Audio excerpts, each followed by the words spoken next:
I wish I had Hello, your all you soul. wonderful beings out there, and welcome to the stream.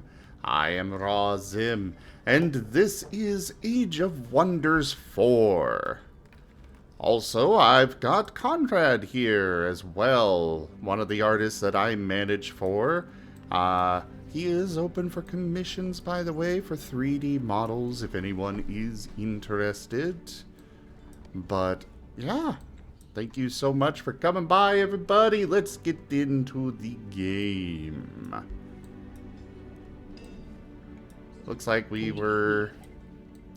So we left off having been lost North Peak here to the AI. I am not happy about that.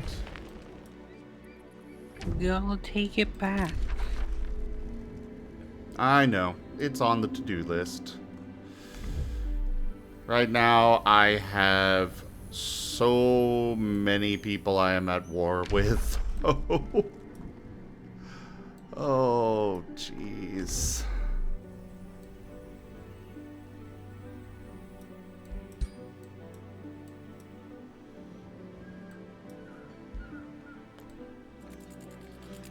Nice, Strato. Alright, end turn.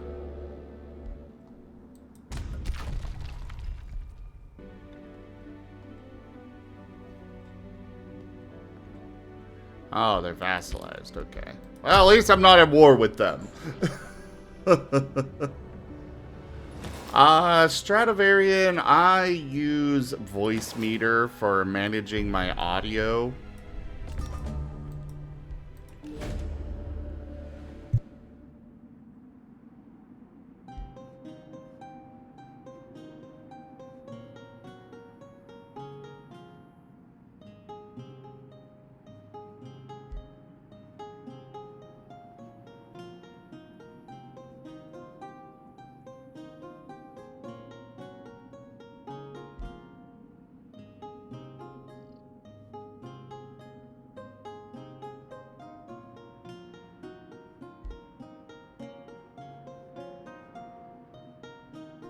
Ugh. I guess I'm gonna be dragged into another war. One more one, huh? Just win. That ain't how it works. Just follow in the footsteps of Neves and just conquer everything. Easy peasy. That isn't how it works. Why not? You just press the I win button.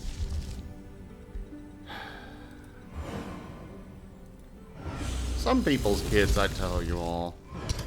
Scram.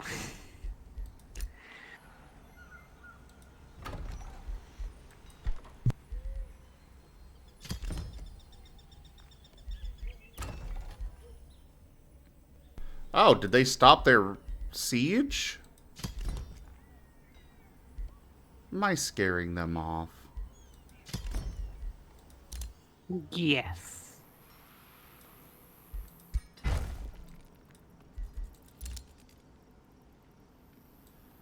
I am not going to bother rebuilding that because it's just going to get destroyed again. We really need to go take out this stupid den. But holy crap, that's such a well-defended one. Oh boy. Why do they have so many tier 4 and 5 units? I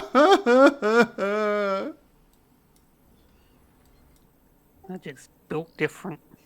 Mahaha.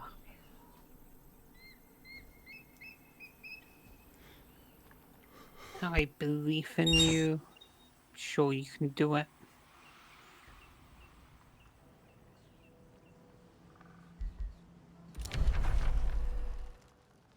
World level AoE spells? No joke.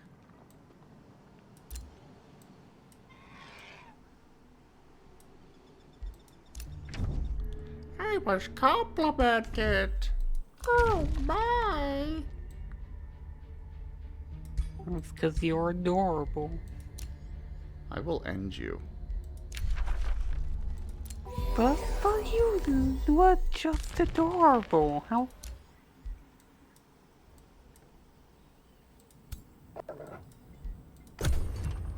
Are you Exactly what saying I I'm a said. liar now? I am going to end you. Are you saying I'm a liar now? I did not say that. But if the paw fits, you squish the moth. No. The paw fits, but you're still adorable.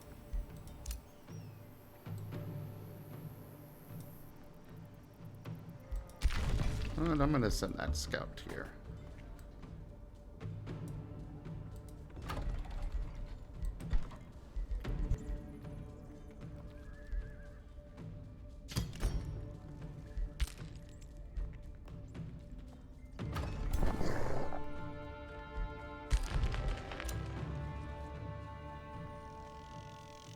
Oh, they ran away. Good.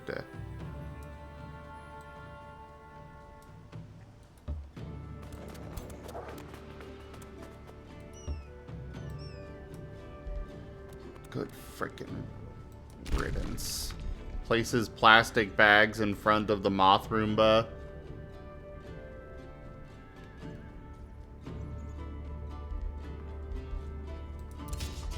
Scram for... You know, you should switch back to Roomba. Okay.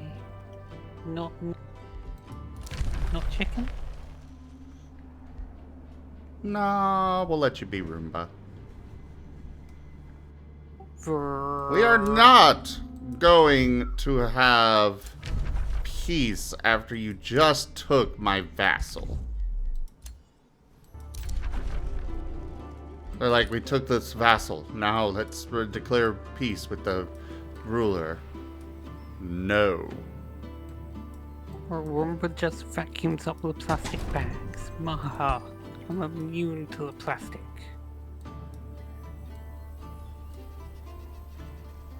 Yeah, I agree, Strato. It's like, you can blow up a mountain, but apparently doing stuff to an army doesn't really work. And hello there, Sirio. How are ya? Hey, Serio. Oh, they've got one of the dens that I need. I'm gonna have to conquer this city and make it mine. Oh, what?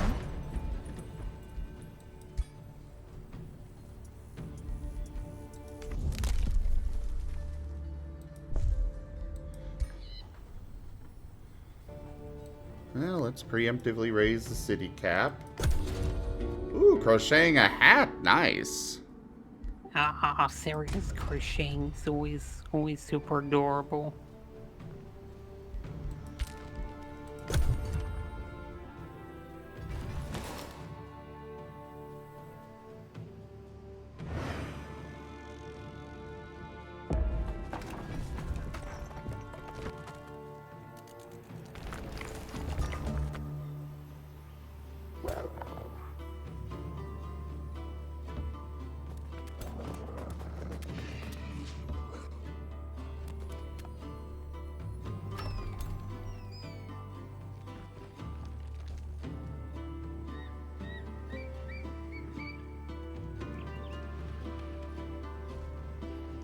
Oh, we didn't make it. Okay.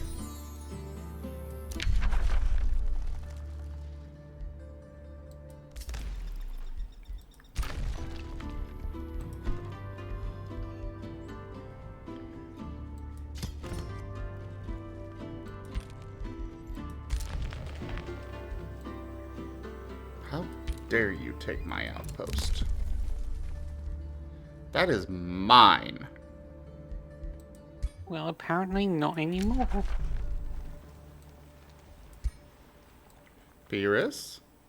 Behave! Yes, Scram.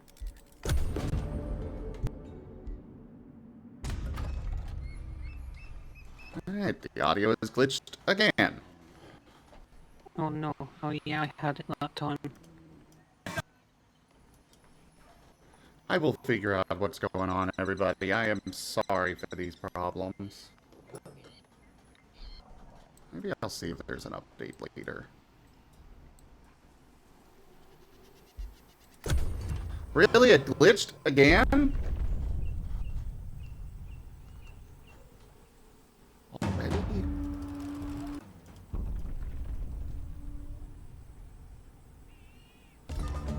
Hello there, old pal.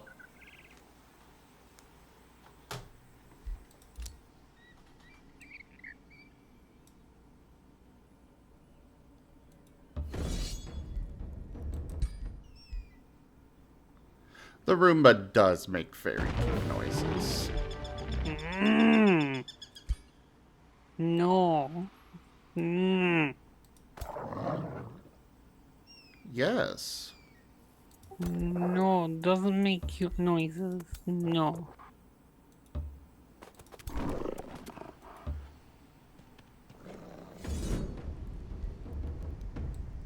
Well, that just proves nothing and no noises were cute.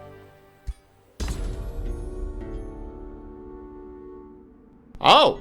I have crumbled the last defenses of Arctica. Cool. Nice. I have defeated an enemy. Hooray.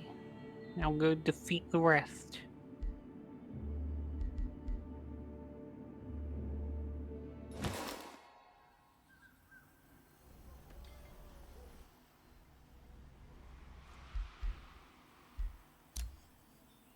Yeah, that's another enemy dealt with.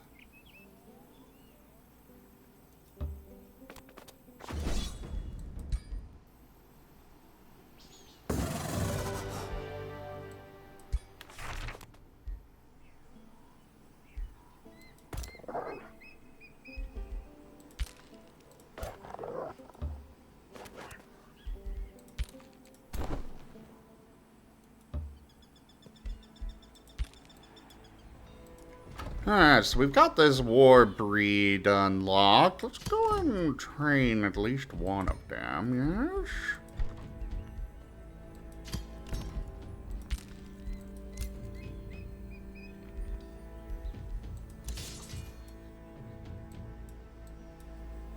Pet the Roomba. Hey! Listen to those adorable sounds. Roomba vibrates. Scram. How there?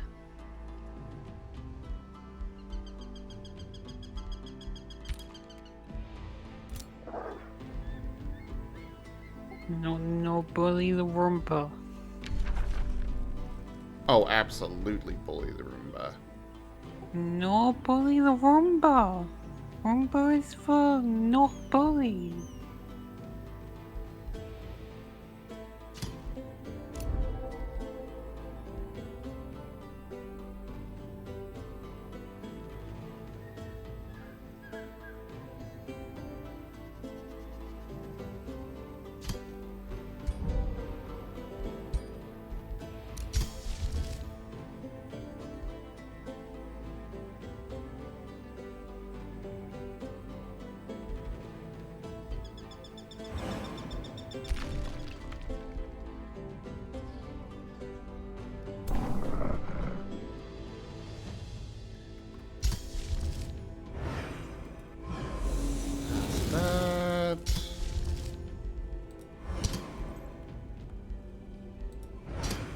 They are sieging my city.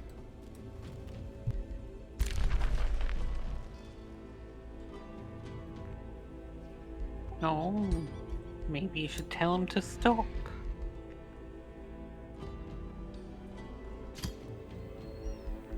I'm sure not asking nicely would work.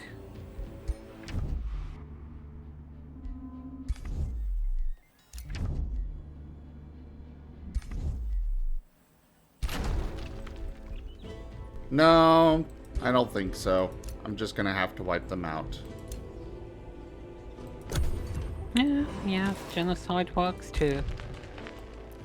Luckily, my armies are en route. Hooray.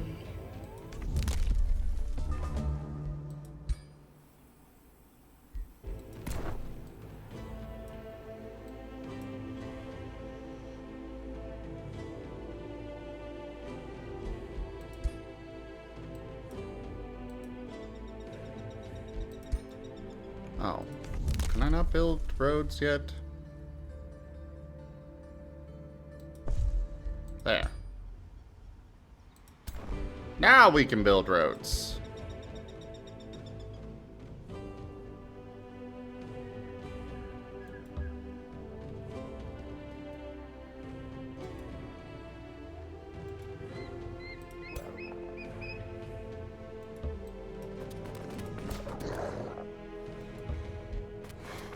How long before this is done? Hey, Rex Fox, good to see you. And hello, Kieran. Some firedoggo's serious expression. Well, I'm dealing with a lot of nonsense right now, so yes. You can deal with it though. Stand no chance. Firedog powers.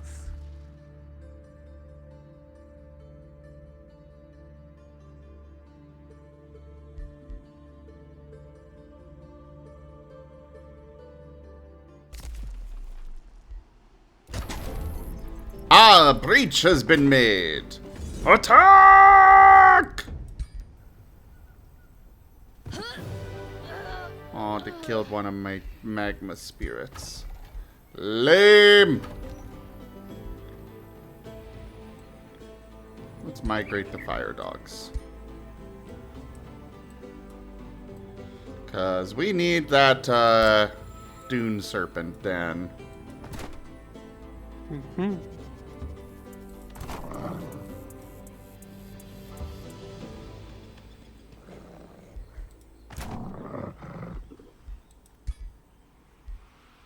Oh, jeez. There, take that. There,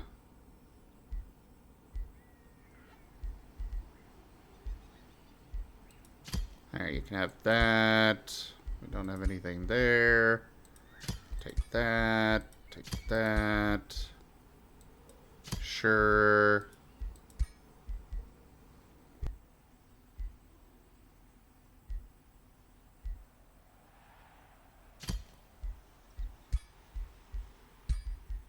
They've leveled up twice? Really? Rank up. Hold Ito! This hamlet shall not fall. Ito Akami raided my stream with 10 viewers. Hello there, Ito! How was your stream, Pixel? Would you like a regular shout out or a random clip from your channel brought up?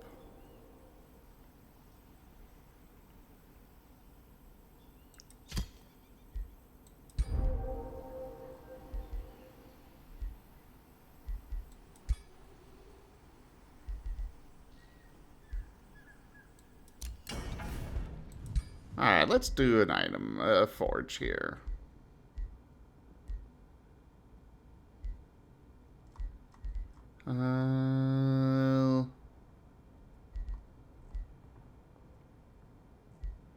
Polearm.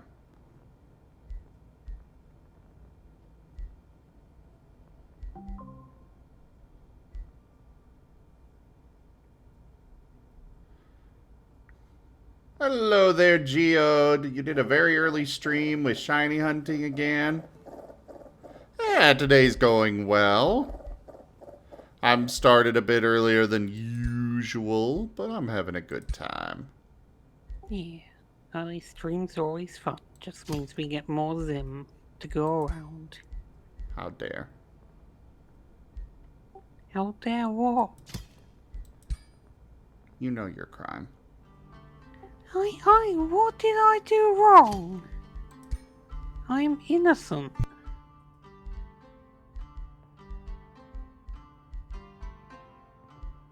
I don't know. Do any of you believe him?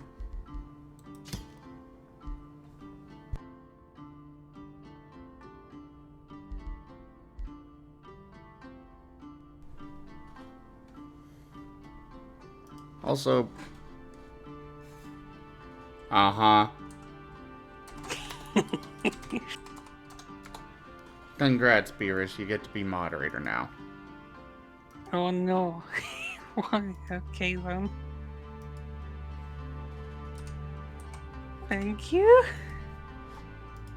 You have access to the staff lounge.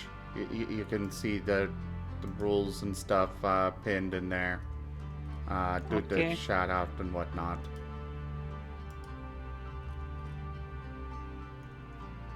It was exclamation point SO, right? Yes.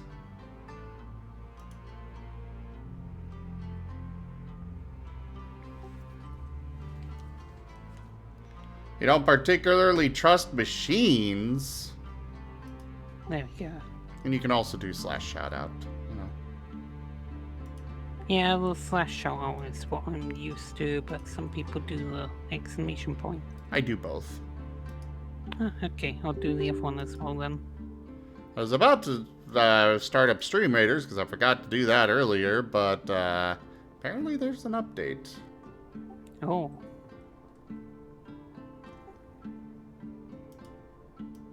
There we go.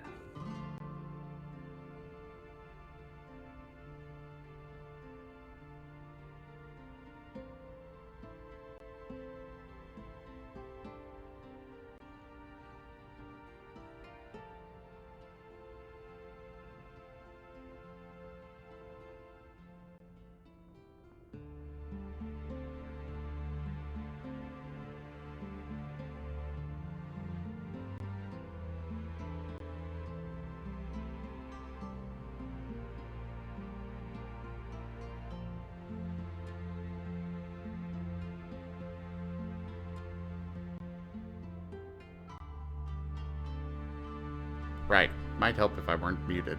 But yeah, welcome on in, everybody. I am Razim. We do all sorts of things here. Right now we are doing... I'm playing some Age of Wonders 4 up there. And meanwhile, over there on the left side, we've got Conrade, one of the artists I manage for, doing a 3D model for me. They are open for commissions if any of you would like to get one. Just do !model for details on that. Thank you again so much for sharing your community with me, though, Pixel. I appreciate it so much.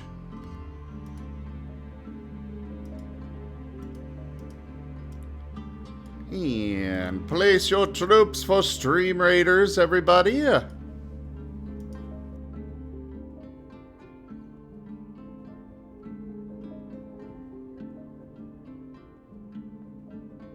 Look at the little pine, Marten.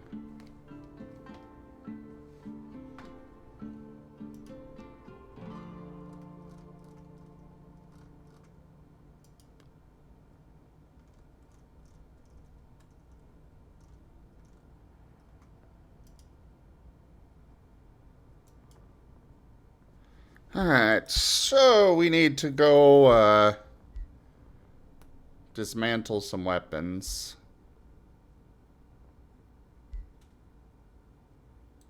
We'll disenchant this.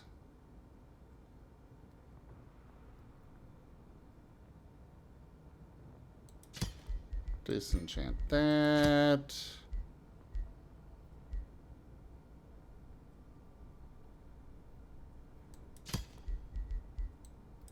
Disenchant. Disenchant.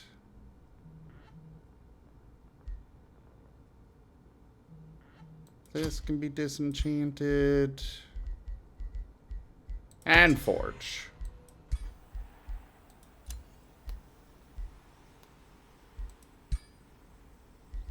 Holy crap, they had a lot of items. We'll sell the remains. Do you have any items? Not really.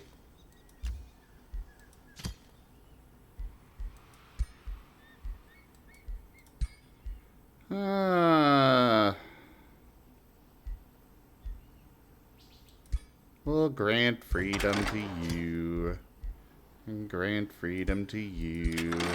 Now that they aren't, you know, an actual thing anymore, I don't have to worry about them being like, hey, resurrect from the dead! And, now I have to fight them again.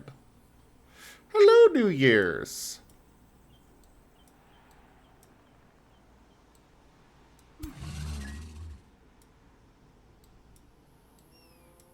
And how are you?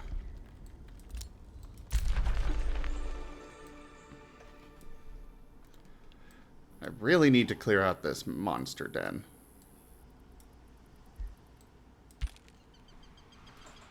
But that shall have to wait.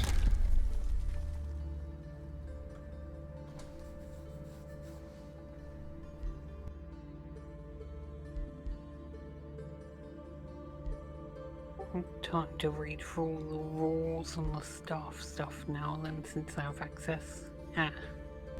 Yep, get to it. I am. Scrum. Hey, no, what are you showing at me for? Gotta whip ya How into dare. shape. I'm Tired? I'm already in shape. How dare. Well, New Year's, you should come join Voice.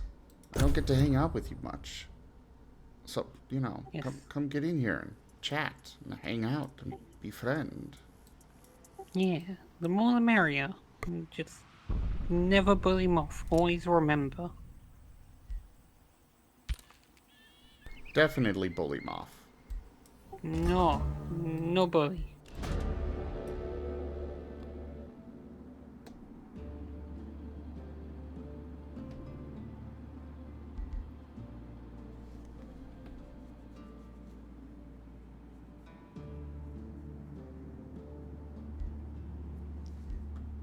You know what? We'll go ahead and do this.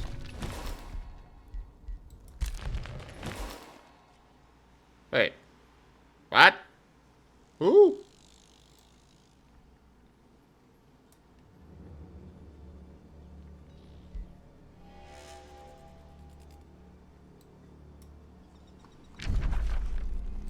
What?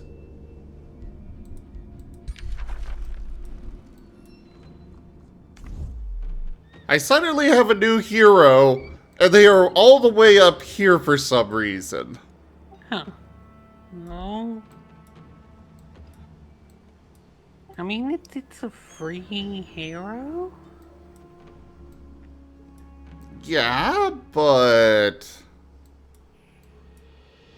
they're so far from any of my stuff.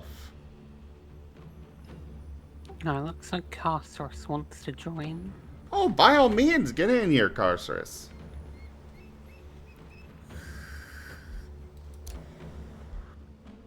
And that's fair, New Year's. Hello to the cute Jolteon. Hehe. Hello. Though I don't exactly have a good Jolteon icon just yet. Still, That you're can always be adorable. fixed. Yes, it can. Though I do have other art I've used for the Jolteon. Yes. But all your icons are cute because all your icons are you. Mahaha. Oh, aren't you a sweet Roomba? Beep beep.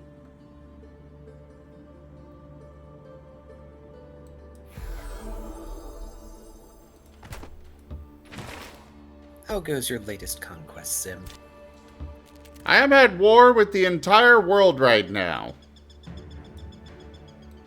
Or near enough. I didn't realize you were playing Neves. I'm not. Which is why it's so frustrating. Joke. Oh, no. Screen tearing. Oh no. What? Oh, my desktop recently updated, and now there's screen tearing on my Monster Hunter. I'll have to fix that. Oh, that's never fun. No. Stop tearing your screen. The monitors are meant to be intact. It's been years since I've had to deal with screen tearing, so this is amusing. I remember when I first played Monster Hunter World, I did not have a PC capable to run it properly, so I had so many visual glitches. I'm lucky that Rise is not as intensive as World. You're on Rise. I mean, when it's built to be on the Switch... True. The requirements are fairly low. I mean, what caused me the most surprise was when I started and all the UI stuff was freaking huge and cluttering my vision. I mean, yeah, it has to be for Switch at least. At least for the tutorial.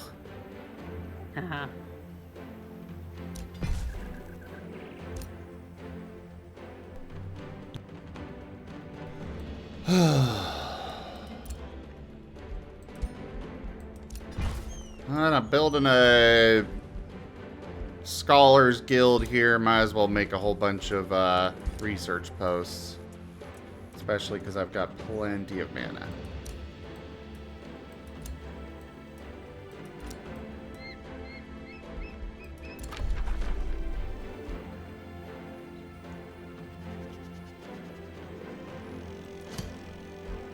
Sleep well, New Year's. R6? What is R6? Yeah, I just sent you the favorite visual glitch I had cast for us in the screenshot. I still have that around because it was crazy. That's impressive. Yup. Oh, Rainbow Six Siege.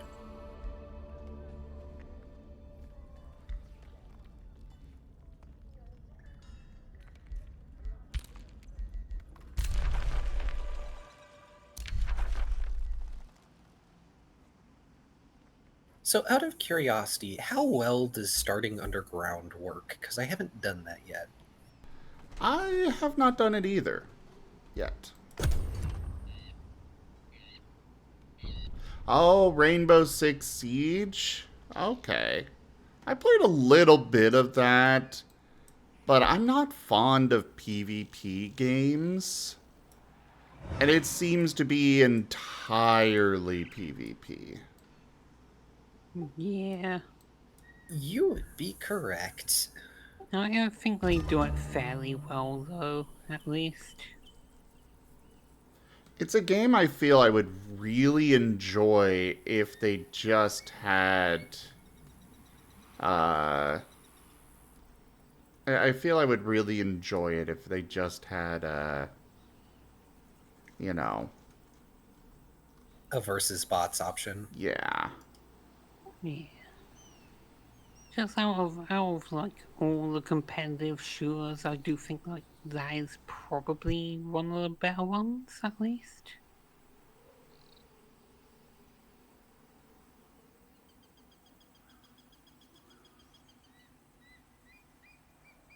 I've not even played it myself, but it's actually pretty nice to watch sometimes.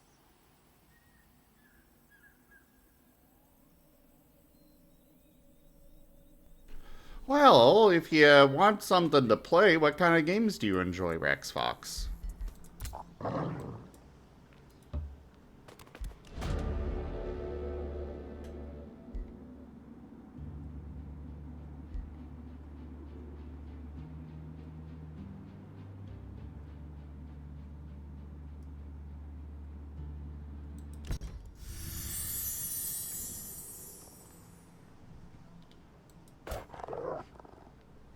Yeah, digging for space is a difficulty, but... And there's always the chance you'll get attacked underground. But other than that, I think it's a pretty, okay way to go. I personally did not start underground, though. For some reason, I thought you did because you had a city down there. Nah, that's one I took over.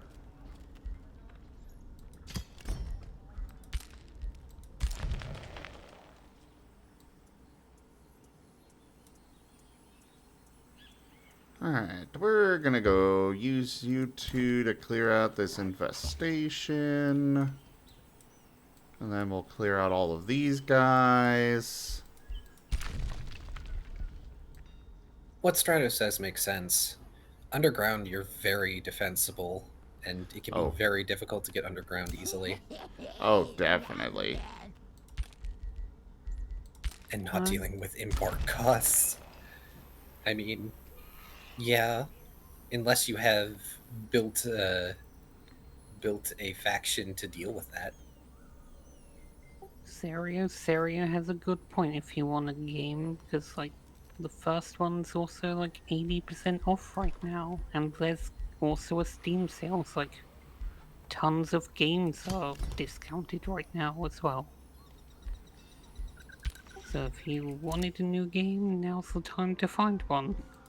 They're cheap.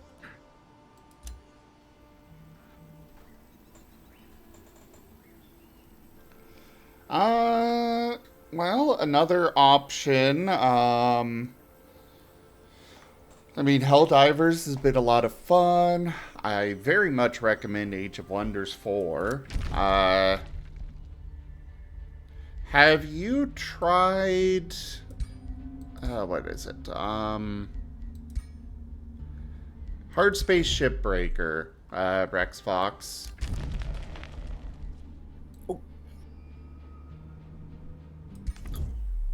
If you like time loop stories, there is currently a bundle that's about $30 for both Slay the Princess and In Stars in Time.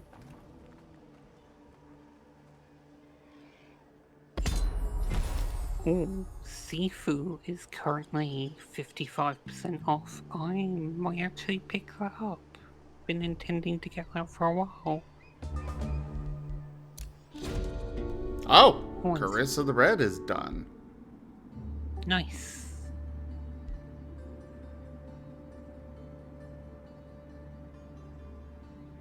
I'm gonna steal the money because fudge 'em. Oh, I should pick up Monster Hunter Respawn. That's 63% off. Scram. So many deals.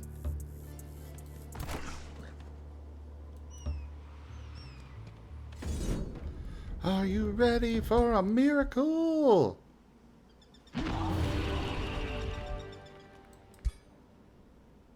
I didn't know you were suddenly playing Hunter. Huh? He's got Emperor, isn't he? I've got Emperor Hunter. Derp. I mean, if anybody's going to perform some miracles, it's him. And you already said you're not playing Neves. True. Oh, jeez. Didn't expect... Rainbow Six Siege is like £4 right now. It's 80% off. So, since that was mentioned...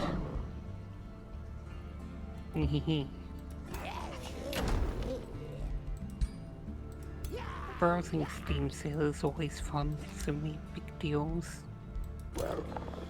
Fun is relative terminology. Yeah. Looking at all those things that I could spend money on but don't have the money for, not so fun. Yeah. Yeah. I cannot tell you how many times I have passed over a sale on something I have wanted and just left it on my wish list, staring at it like, I hope this sale comes back. Yeah. You want to play D&D? I unfortunately do not do any D&D anymore. I Unless they mean just tabletop in general, because I know a Oh, lot yeah, of people true. conflate. Yeah. Oh gosh, you used to play Tarkov.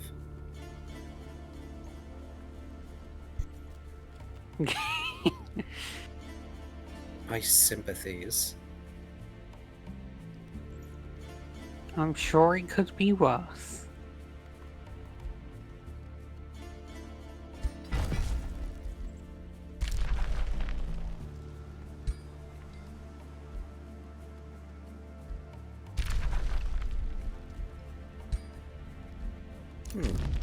You're right, it could be worse. They could be trying to take that one world that gives everyone so much trouble in the story of Age of Wonders 4. Oh god, no. Which one's that? The last story world. Mm-hmm. Grixolis. That's its name, that's right. My brain blocked it out for a bit. I can't say I know much about that. I gave up on it. I don't give up on things easily. But that one... Oof. I was gonna say, didn't you try for 3 streams straight, Sim? Yeah... I just remember it took me hours. I was in the hundreds of turns.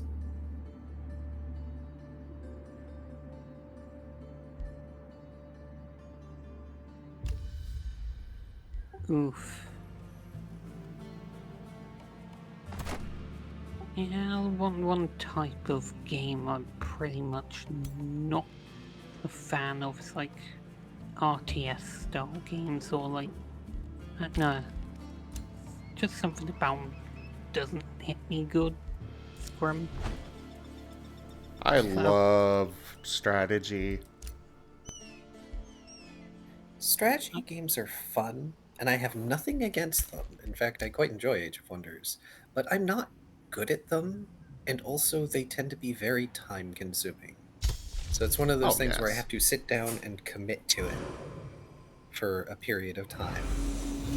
Like, I like turn-based RPGs when I can like sit down and strategize off of those, but I can't just get into big strategy games like this one, honestly.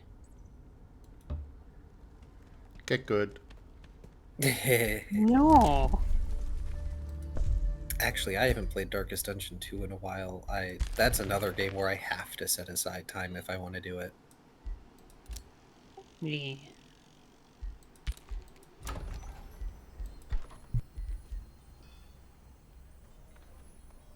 I think the only RTS I've actually ever completed is Divinity Dragon Commander when I was doing like a playthrough of every Divinity game in the series.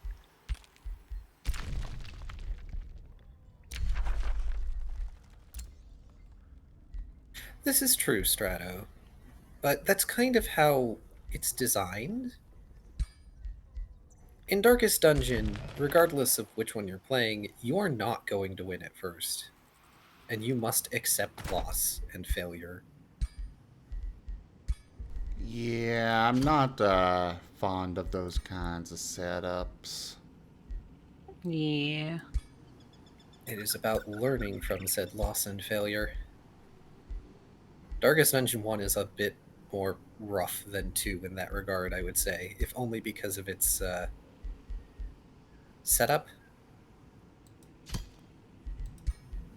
Darkest Dungeon 2 is roguelike, so failure is expected, whereas in 1, failure can be very painful. Just be one of those mad lads who beat games like Hades without dying a single time. Why is this thing so ridiculously huge? Oh my. That's what she said. Hardy har.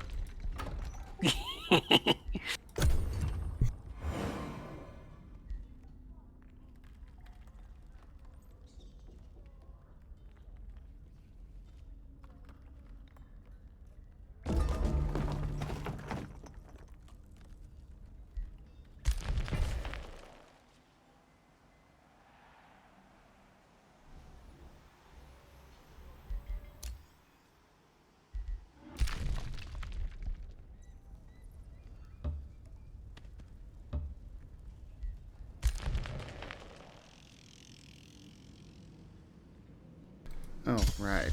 Let's summon you onto this army. Now it's a low-risk battle. Cool. Attack! Well, for being a low-risk battle, it definitely hurt. But we got a whole bunch of loot out of it, so not terribly bad. Woo. It's a score. That it is indeed. Your army's lives were not sacrificed in vain. An enemy has been purged from your land.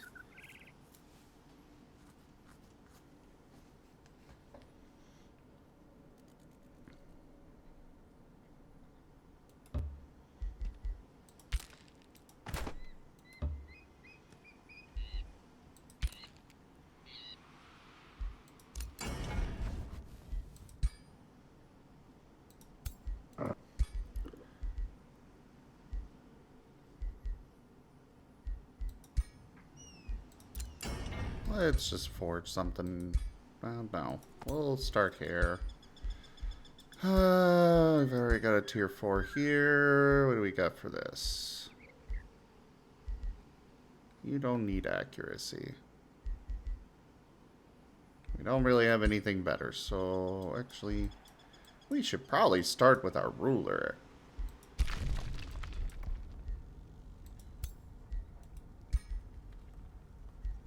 That is not my ruler. Where is my ruler? There you are.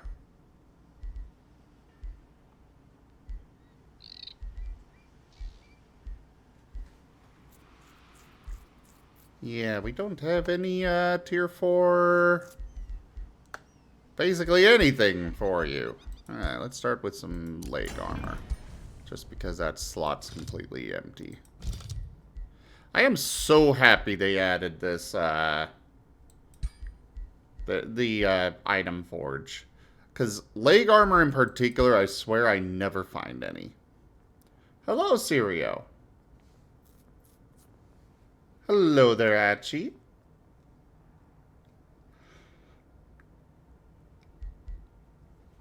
I agree. This game very sorely needed the forge.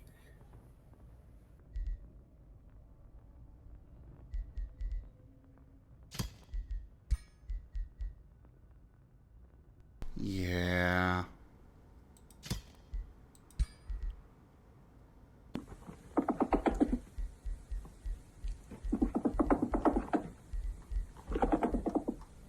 It just adds this really nice element of customization, and also you usually end up with an absolute butt ton of items that you don't use.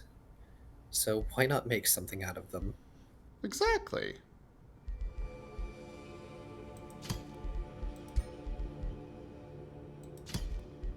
Like right now, I've got a whole bunch of tier 1 stuff just sitting here.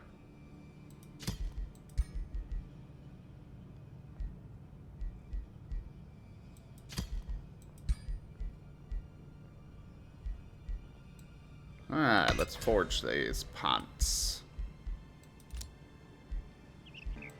You just stay right there.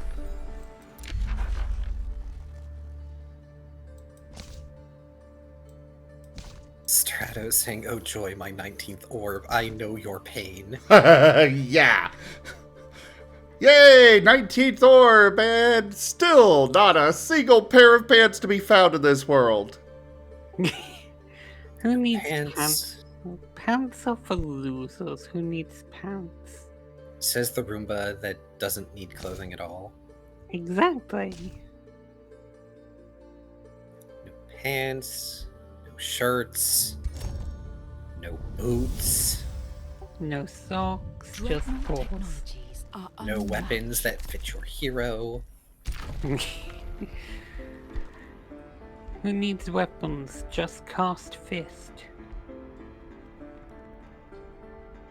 It's the strongest spell.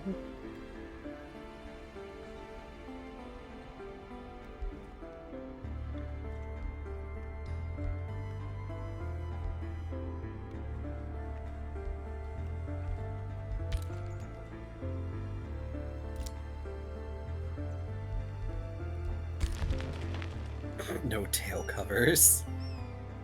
No, Serio. No tail bags. Oh. Dang it, now the screen tearing is up there. Oh. Why screen tearing? Stop tearing your screen.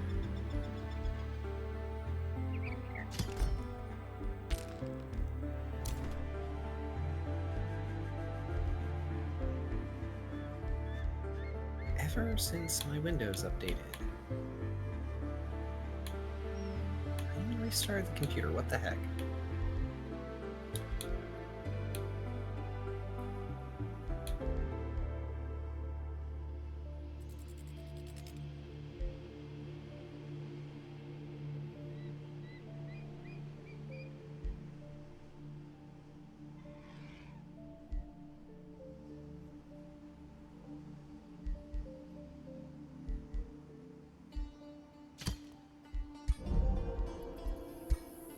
Alright, let's start That giving would be you fine. some of that stuff.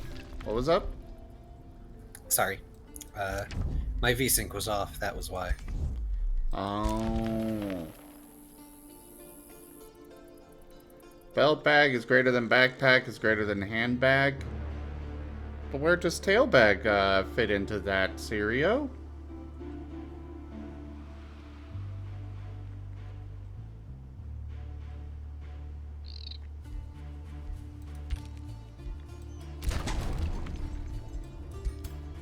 Attack! At the very front. But tail bags are at the back. That's part of the point. Who needs... Why do you need a bag? Just get your pet to carry it for you. That's what they're for.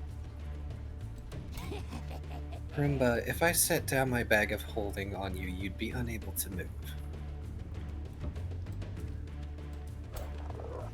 I totally could.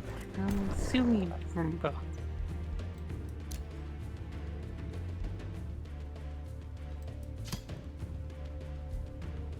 Like, if bag of holdings had that much weight, how can you carry it?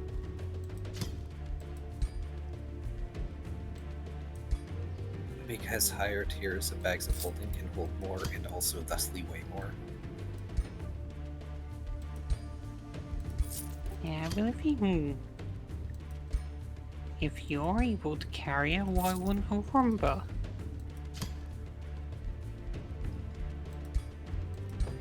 Roomba's strong. I might have stick arms, but you are a tiny Roomba. Oh, big things come in small packages. Roomba strong.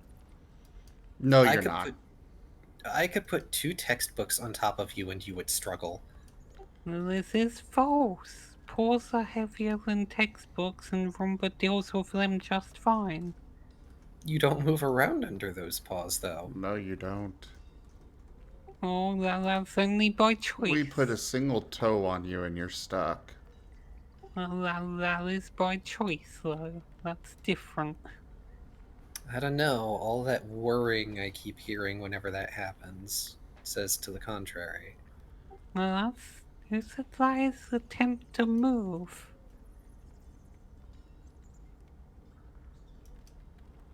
They are law textbooks if you would move well.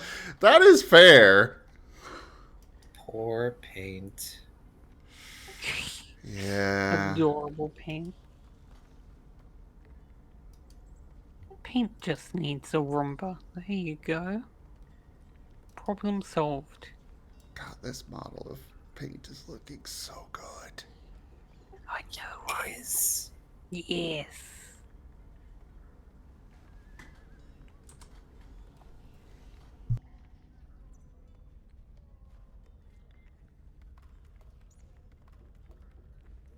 Paint model needs pets. Joke. Well, soon you'll be able to. Yay.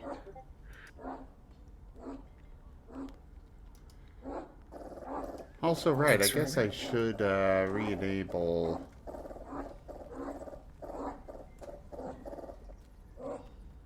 this one. What were you gonna say? Oh, I was saying thank you for reminding me, and then I gave you headpats. Oh.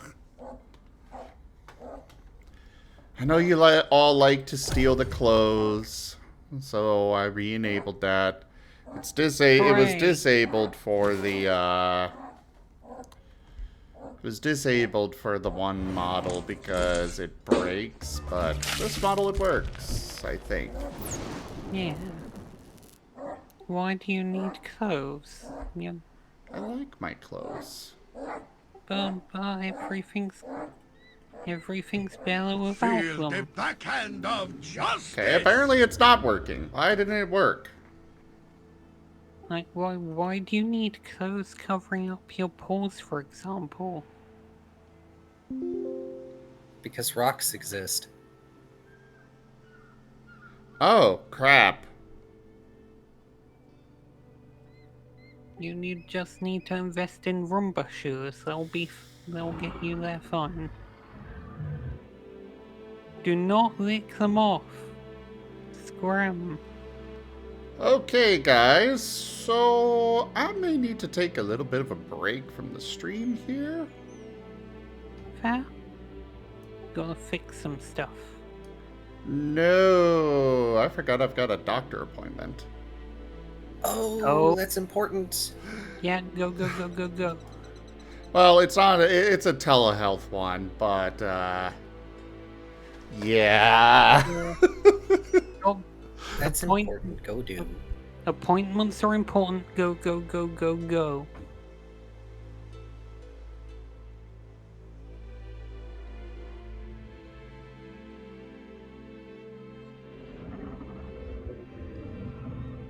Cereal, because that that redemption didn't work and I can't refund it. Here, have a free pack.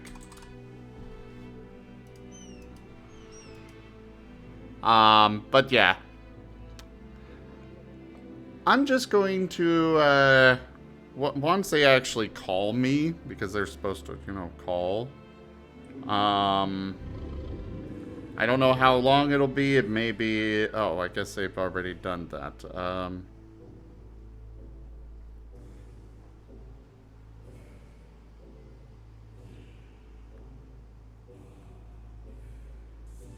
Okay, so, yeah.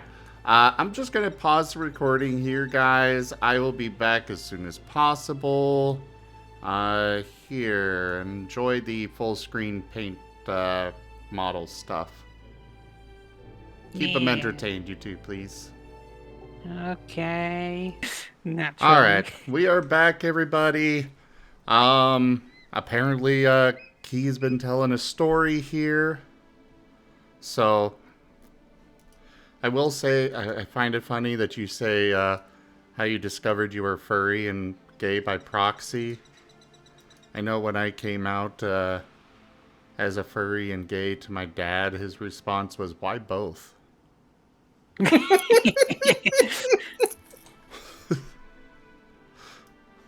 But anyways, if you don't mind restarting the story a bit, because I'd like to, I'm curious. Plus, Sure. you know, I was AFK and not listening.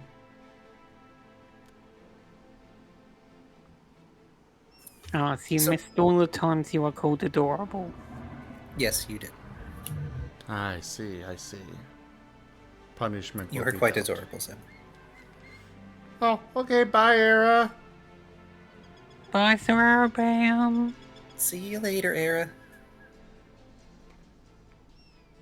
So, as this story goes, I am and was a huge Kingdom Hearts fan back in the day, and I ended up finding a roleplay forum for it, where people would make characters and write stories together, post by post.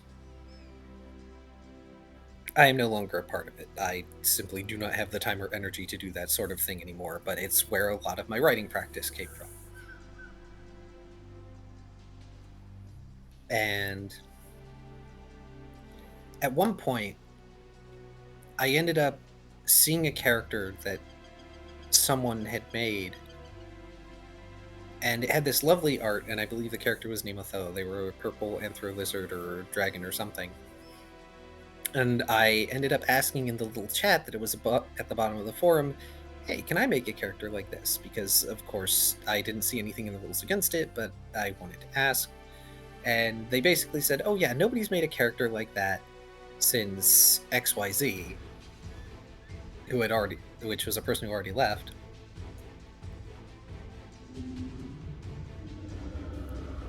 And so I ended up making a character called Dion, and they were this red anthro dragon with black hair, and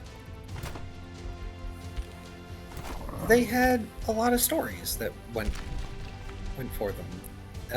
They had a long and fulfilling storyline, I would say, overall. But they were the character that helped me figure out that I was a furry and also gay. Dion, D-I-O-N.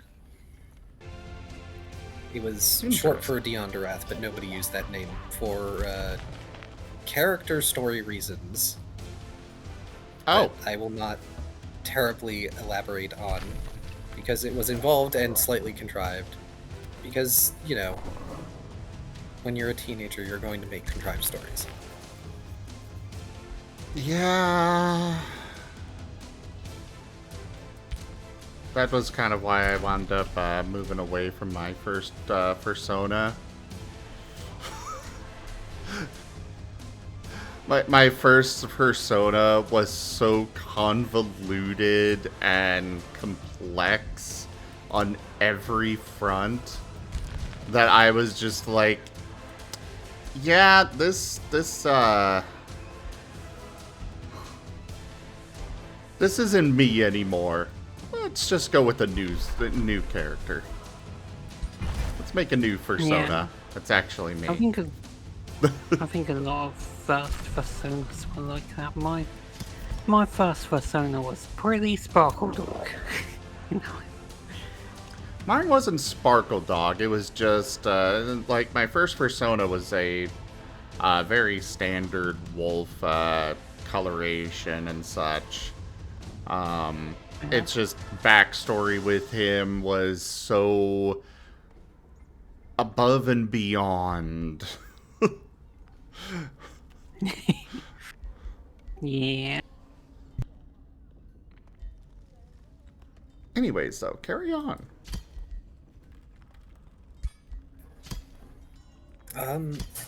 Like, the only sad part is, I haven't used Dion since I've been on that forum. I haven't felt a need to, because they had a fulfilling story. They had a nice conclusion. Like, the timeline for them moved so far along that they actually had kids that grew up and I could use as characters. That's actually something that I really appreciate with, I felt that as well with some of my roleplay characters. Like with Nim, his original story was just, it was cut short. Because the campaign had issues and just kind of fell apart. And his story wasn't done yet, though. It didn't feel like his story was done yet. And I'm getting a call. I think this is for follow-up appointment. One sec.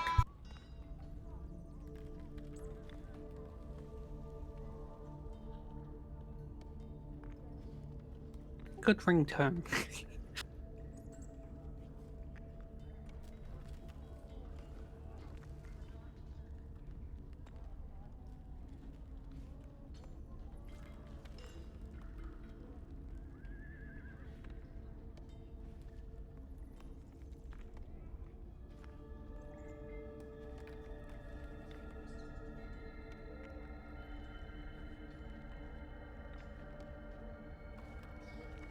Alright, I'm back. That was a short one. Welcome back. But yeah, I need to get to a point of closure with characters before I can really move on from them, you know?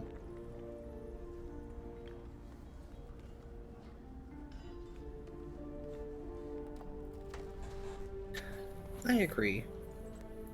And it does suck when you can't get some amount of conclusion for them. Mm-hmm. And if I'm being honest, speaking on the subject of personas, technically I have always been Chimera. It's just I've changed a lot. I've like even now I'm still technically a shapeshifter. It's just I've settled on this because this is me. This is what I'm comfortable being. But originally I was a bunch of different things and changed fairly frequently until I settled on this.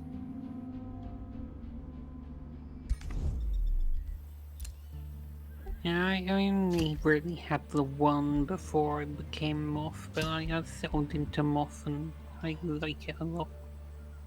Moth is fun.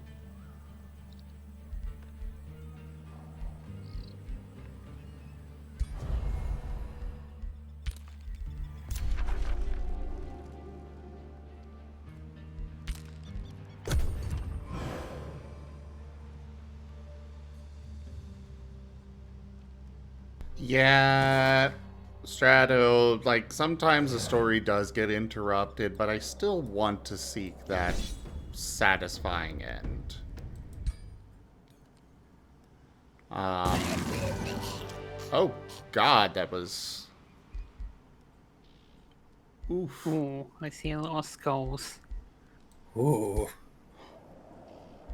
Well, luckily I didn't care about that army much, but, still. Hey, as Doesn't long mean as you you wanted win. them to vanish. Yeah. As long as you win, that's all that matters. Mahaha. Victory at any cost. I wouldn't say any cost.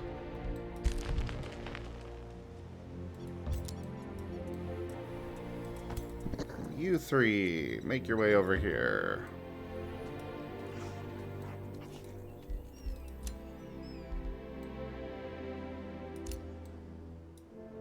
I should actually note that Carcerus was the name of the first character I made. For the forum, actually. It's the name I've basically gone by for an alias ever since. Oh, that's cool. Story tell us about Carcerus then. Mahaha. Nah. Aww. I'm not that character. There was a time, perhaps, when I was, but no. So Key is your preferred character then. I am, yes. Your preferred name, rather, I guess I should say. Oh, I've gone by Carcerus long enough that it doesn't matter to me. They're both me. Fair. It's just that that character from way back when is not me. I've just known you as Carcerus for most of when I've known you, because that's just your screen name everywhere I see you. I mean, it's a less common screen name than Chimera Prima. Fair. Yeah. I won't say my name is necessarily original, but it's still, like, mine. I like it. Yes, you are a Suscar. Carcerus. With a K, Strato. Again, I know I'm not very original.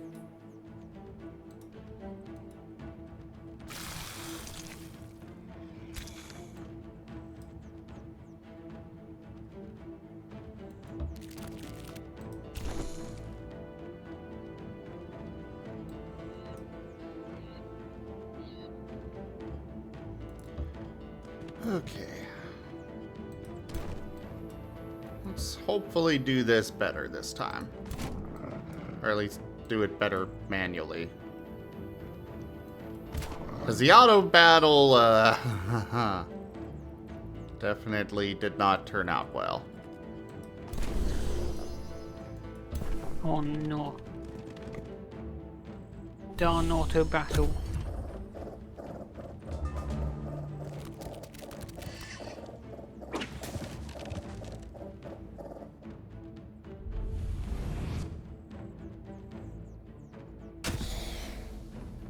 Dang it!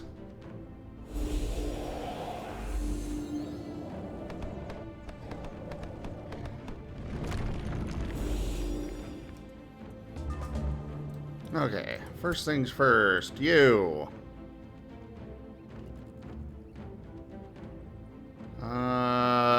Yeah, fire on those two.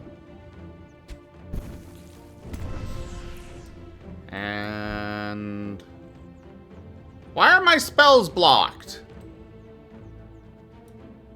Because Who's they're blocking being them blocked. spells? Well, I guess that helps explain why my, why I lost the battle the first time.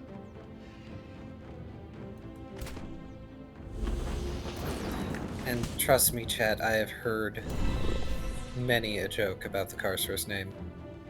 Some about cars, some about incarcerations. Not about sus, but, yeah. Carsamon sounds like a Digimon. I can see it. I could also see it. The name is actually derived from a character I had on Adventure Quest, where my login alias was Keros. Oh, I miss Adventure Quest. Fun times there.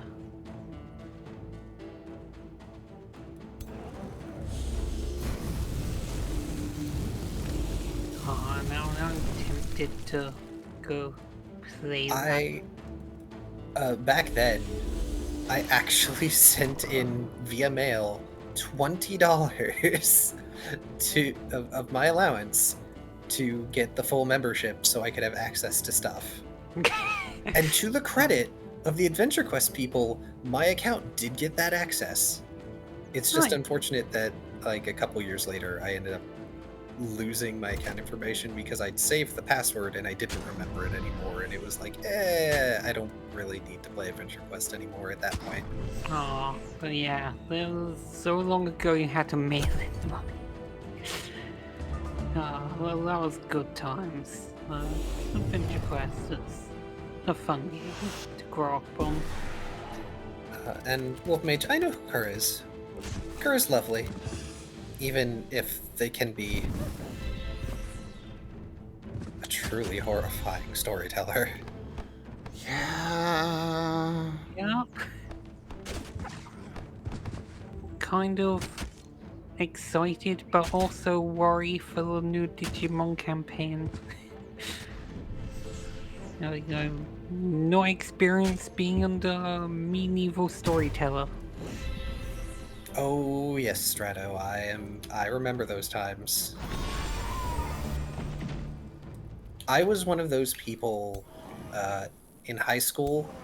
When they asked what kind of new books they wanted, I would suggest things like manga. And yeah, we had a little manga and like graphic novel section in my high school library, which was awesome. Nice. It wasn't a wide selection, but some of the stuff they had was really neat, including like some compilation books from a contest, things like that.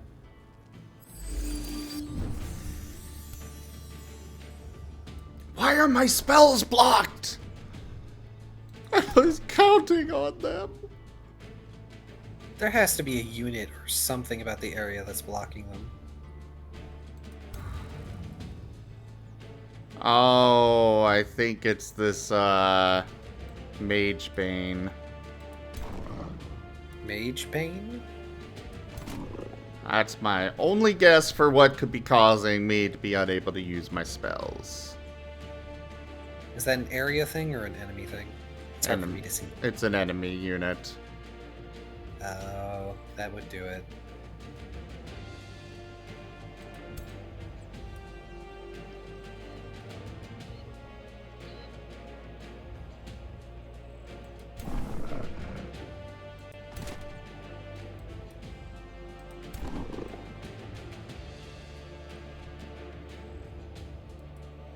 Let's just kill this one.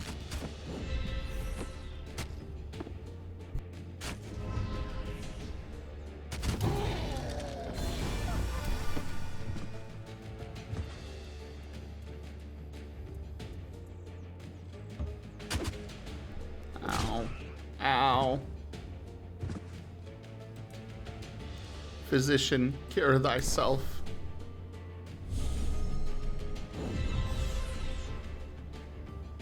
Physician, get yourself to a better position.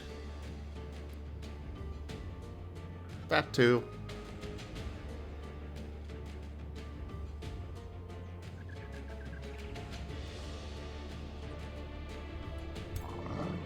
You could say you might need to reposition your physician.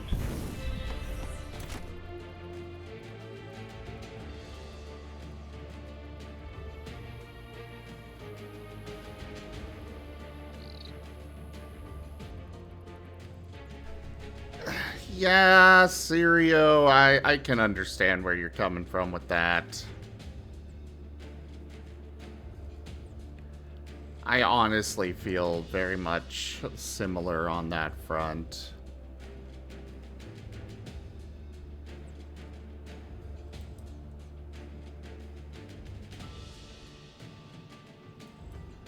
Polymorph, please!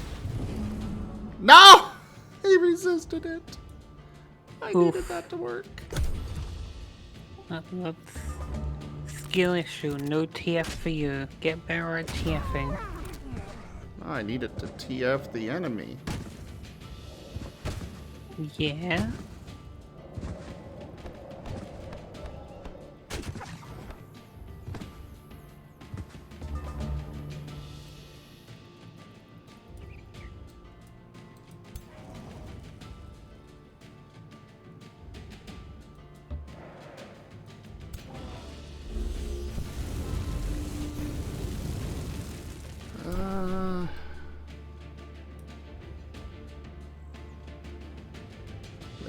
Fudge muffin.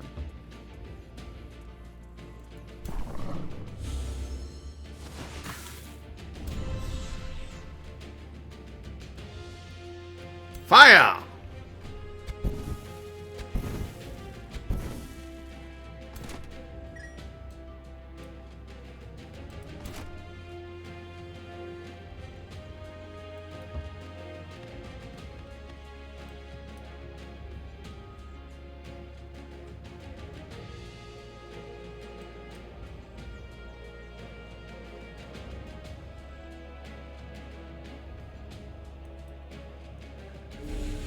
Hey, we'll do this. Get some decaying zombies. Attack you.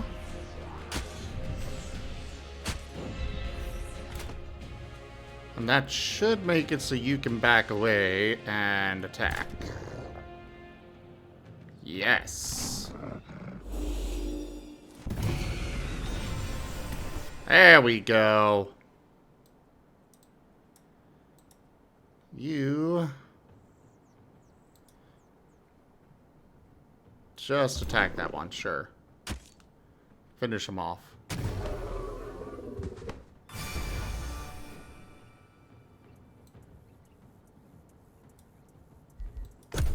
And turn.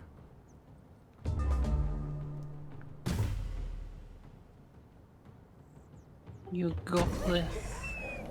I see, Wolf Mage. Interesting.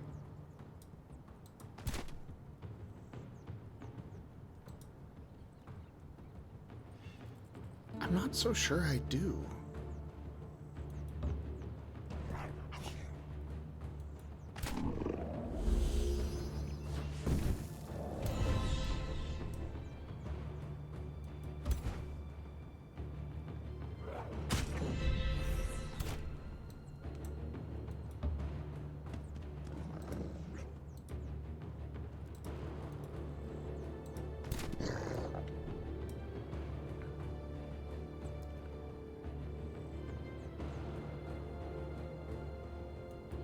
Sure, move here and take 2 shots.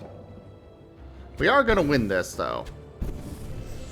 With a lot less troops being lost than what they thought I was gonna lose. The glories of manual combat. Yeah. Yes. Darn AI. Like, auto battle AI is bad unless it's the opponent. then it's super good.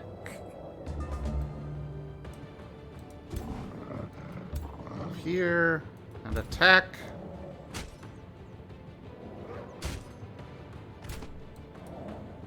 You resurrect the dead. That was not what I wanted you to do. Oh, fuck.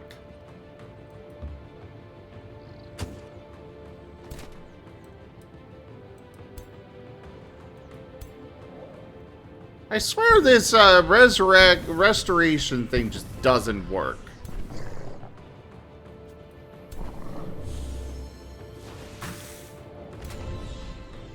The dead were never meant to be your playthings. How dare you be necromancy? I am not. I am not. Desecrating the dead. No, I'm bringing the, those that have perished back to life, not undead. Yeah, but that's basically necromancy. You're like messing with the dead.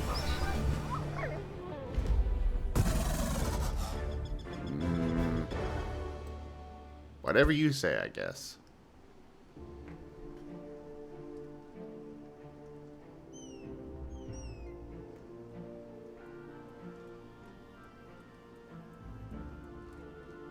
I mean, technically, in Pathfinder and certain other systems, resurrection spells do count as necromancy. It's just good, in giant air quotes, necromancy.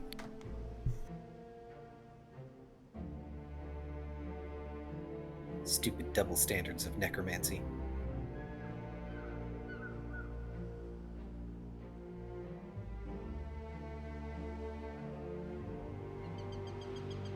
I want to power some dude's skeleton to do yard work for someone who has trouble doing yard work. I should be allowed to. Too bad. You'll have to settle for the family-friendly alternative of necromancy. Necromancy. You get all the cats. Control over cats. Maha.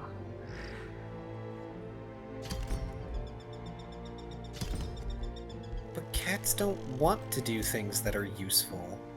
Exactly, that's why it's evil also. But not as evil, because you're not messing with the dead. Okay, then. If you can power someone's skeleton, why not just use a mannequin? Because, okay, so there's a difference between constructs and undead. And as Strato points out, it's a cost and availability thing. Necromancy is, or at the very least can be, if you're using it to, like, puppet or give a spark of animation to, say, a corpse or set of bones, it's efficient. It uses what's there. Constructs in nearly every system I've seen them in are expensive to the point of prohibition, purely to keep them out of the hands of players. And that makes sense, but the problem with that is in in-world implications. There are things like wood golems that are relatively inexpensive, but usually like the feat or the trait or whatever you learn in order to be able to make the construct, whatever it may be, is usually also incredibly prohibitive for you to get it. Craft construct in Pathfinder requires Dragon wants you to check your posture. Oh, okay, that's a good point. I'm slouching. In Pathfinder, you need... That was an adorable squeak. I know, right? He's adorable. As Strato points out, even things like Assault got more hideously pricey. Well, see, that's a bad example. Salt, especially in the kind of cultural era that things like the Pathfinder canon lore suggest for a setting, salt is expensive. Very expensive. The amount of salt needed to make a golem is super expensive. But in Pathfinder, Craft's construct is hidden behind both Craft Wondrous Item and Craft Magic Arms and Armor.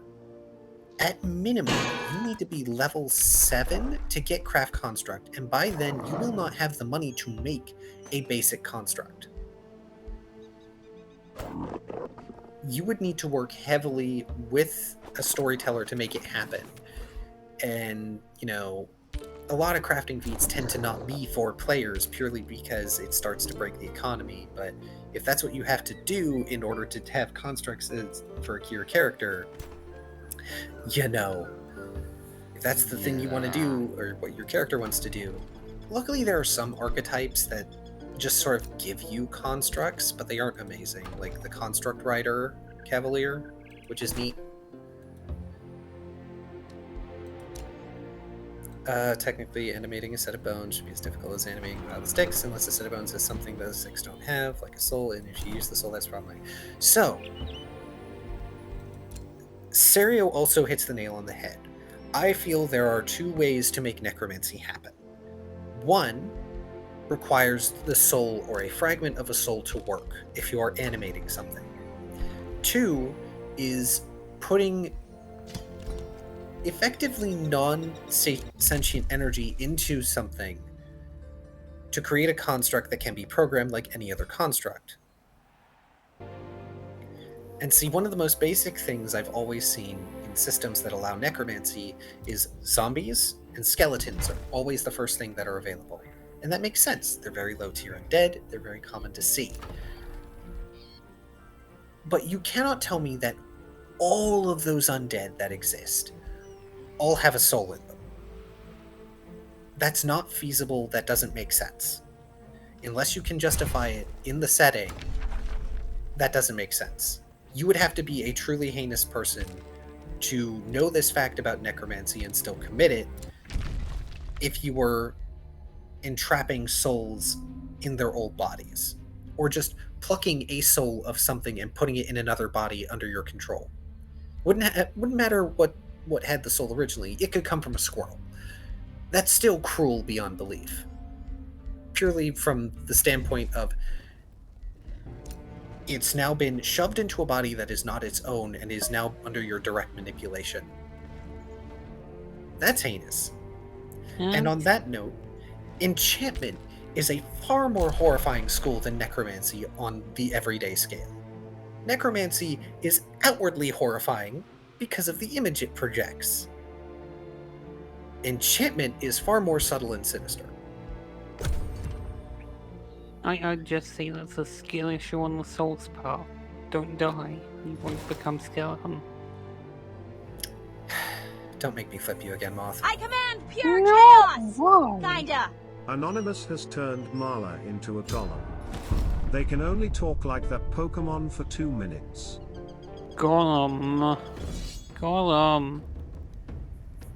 Yes, the most dangerous spell very early is turn person. One of the ways Pathfinder sort of tried to mitigate that, even though it would effectively make any spell like it useless, was that somebody would immediately know you cast a spell on them regardless of the effect. And that's kind of stupid because it makes a lot of spells that are made just not work. It makes sense if after the fact they would know that a spell had been cast on them. But there's also the thing of like, Pathfinder also has this thing where every single spell has a visual effect, including the psychic spells, which inherently have no somatic or verbal components, which irks the heck out of me. It's not that their effects don't have to be visual or felt, but it's that part of the thing with psychic casting is you're using your mind to do it. If you screw up your face to concentrate on casting a spell, that's one thing, sure. But some spells seem like they would be absolutely subtle without some sort of interference. Golem. Yeah. Sorry, go. On my front, I can understand for balance purposes, you know, psionics and such, having a visible thing to them. But on a principle, I don't like it. Yeah. And then I also very much disagree with the entire concept of. I very much disagree with the entire concept of necromancy always being evil.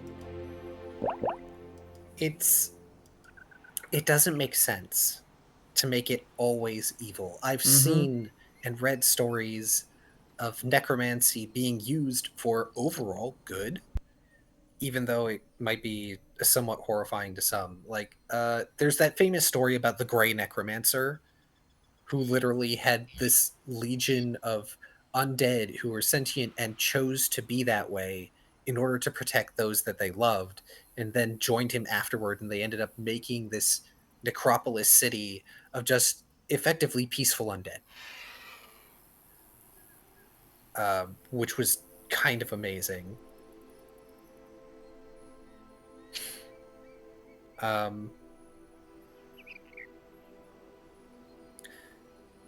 And there are clearly spells in the necromancy school that I've seen for Pathfinder, because I'm going to use Pathfinder as the basis. They are very much evil, even if they don't have the evil tag. Paizo has incredible difficulty with their tags in 1E.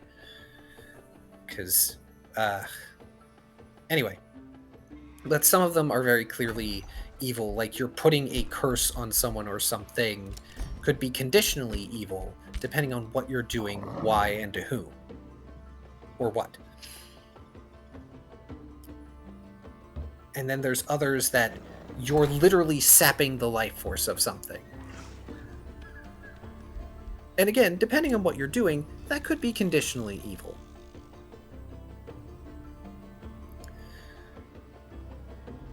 But there's this weird insistence that creating any undead causes you to defy the cycle of life. And the excuse that I keep seeing is that it takes souls away, and that's clearly not true for every single undead. There are certain creations, there's a construct called the soulbound doll, which is literally a soul stuffed into a doll. And I find that would be worse than, say, a skeleton that's been animated by negative energy. Yes, I understand in the Pathfinder canon setting lore, utilizing negative energy like that to create undead still technically advances entropy, and is thus technically bad from that standpoint. But also, it's not being done on a scale that actively harms the universe or multiverse. It's really not. And at the end of the day, both negative and positive energy are active natural forces that exist in that cosmology. And oh boy, some of that positive energy stuff is way worse than the negative energy stuff.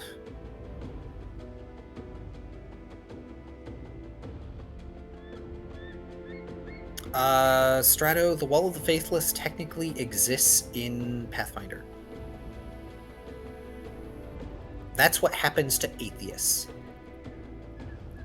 Literally, what Pharasma does in the canon lore is if there is an atheist that does not choose to go to an afterlife, because they will still be given the choice at the end, if I recall correctly, like they can still be given the choice to go to either the Abyss or the Hells, because there's a specific clause where if people would go to a certain afterlife, like the most horrible afterlife where the actual soul-devouring entities are,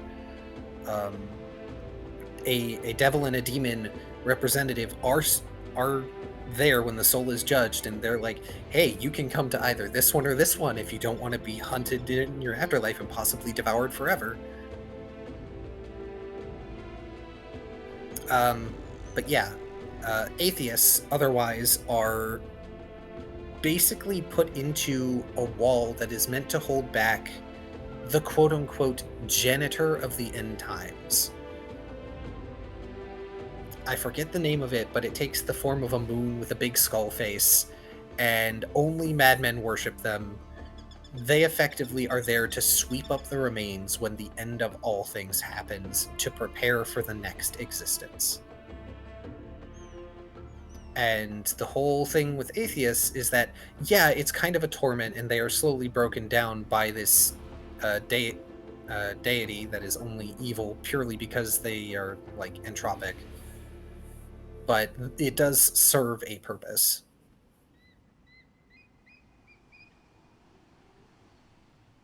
Sorry, everybody. I'm currently messaging with Conrad at the moment.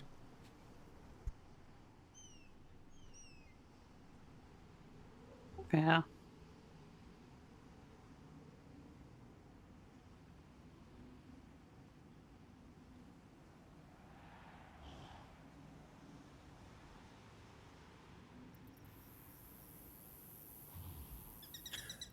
But back to the point on necromancy. I personally feel that there's necromancy that isn't any different from creating a construct, because some constructs are made by literally enslaving or binding elemental entities into the construct chassis, and that powers the construct and sometimes even serves as the sentience of the construct, which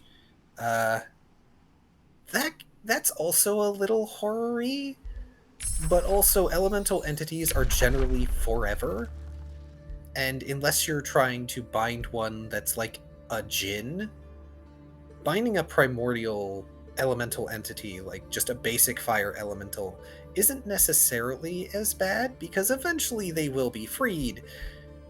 It's kind of a gray area.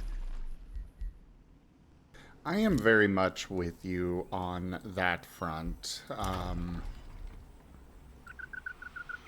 It your typical undead, your skeleton, your zombie, they are very much nothing more than just a construct. You're not binding a soul to those bones or to that flesh. You're just reanimating it. You're making it move. That's not an evil act. It's literally just a golem. It really is. Just a different variety. And if you did need to use a soul, why don't you just ask it nicely? Then there's no moral like argument. They just want to be there. There is that Yeah. also. Which That's is the African wild dog. Well, hello there, Bernie. Hello, Oh, fellow wow. Moth gang, let's go. Moth. You jumped into a discussion about necro. Oh Necromancy, yes. Necromancy, mahaha. But yeah, you guys are absolutely right. Like, even with the story I mentioned, there's no reason why you shouldn't be allowed to, like, ask a soul or even just a living person if they would be okay with that and bringing them back. And that would effectively make them, quote unquote, a recruit. Because to keep the soul intact in an undead vessel and not have it be evil, they would have to have control. And the way it would have to be limited is, instead of counting against your control cap because you're focused controlling it, it's counting against your control cap because you're focused on keeping it animated. And so instead of a control cap, it would be like animation cap, maybe? But I understand why control, because natural undead exists. I mean, you could, like, control them, but they can just say no if they want. True. Like, And then peace out. there's that sinister corrupting thing of, no, I need you to do this. And that can go down a very dark road. Yeah. Was playing RuneScape free recently, and they, like, added necromancy, and, like, asking them nicely is how they did it. because you're meant to be a good guy. Who was it? Someone asked something earlier about a metal skeleton and a soul.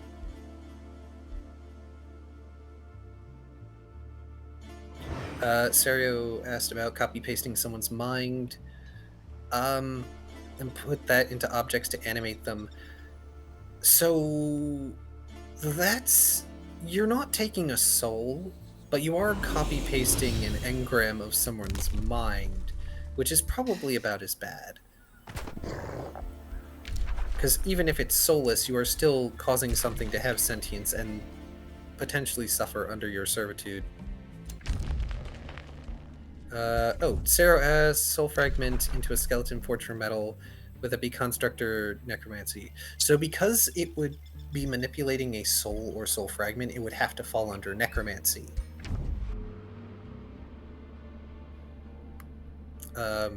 Whereas if you were binding an elemental entity to a construct, that would be conjuration, because it is an outsider or otherwise planar entity. Okay, game.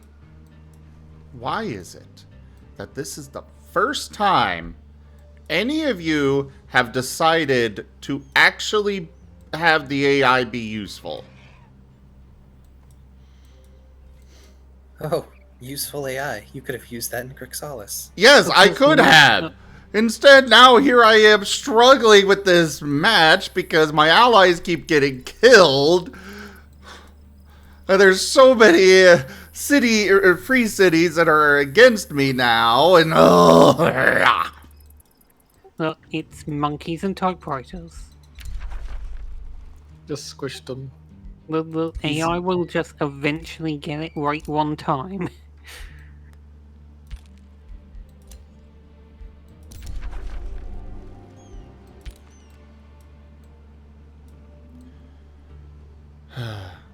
squishes the moths. Ah, Yeah. Yeah. I'm gonna get moth dust everywhere. Scram, moth. We need the moth rebellion. This will not stand. Ooh, components Moth gather rebellion. dust. We will. Our dust will be like glitter. You'll fear it. You'll get everywhere, and you'll never get it out. I have a special alchemical vacuum just for this purpose. What are you talking about? Well, we'll get glitter in the gears of the vacuum so it doesn't work. Do you not know how vacuums work? Nah. You're a Roomba. How can you not know how vacuums work? And just because do you know how every single internal organ of your body works? I mean, there's a reason that people learn biology in school. Yeah, but do you know it in depth, or do you know the basics? Oh boy, Strato asking questions. So, part of the horror of Soma is not knowing. Sorry, that was Serio who asked about Soma. Yeah, part of the horror of Soma is just not knowing. And the general fact of Soma, big spoilers for anyone who hasn't played it and wants to, is that the engram of someone's mind is still them, and each version of that mind is still technically concurrent. So, regardless of what would happen, if one version is left to a horrific fate, but copies itself to salvation, both still exist. The end of Soma is a quote-unquote coin flip, and it shows you both sides. Because the truly horrific realization is that nobody escaped their horrific fate, and everybody escaped their horrific fate. They are both.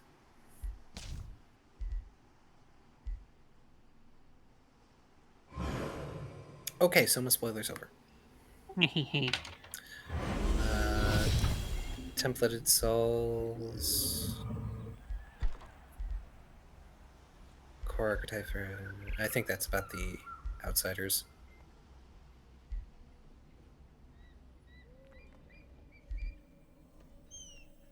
I haven't played Soul Hackers 2 Wolf Mage, but if we're talking about robots with souls, Nier Automata. Oh, near. This Oh cannot boy, the continue. This existentialism cannot in Nier. continue. This cannot continue. This cannot continue. We shall be as gods. Become as gods. Become as gods.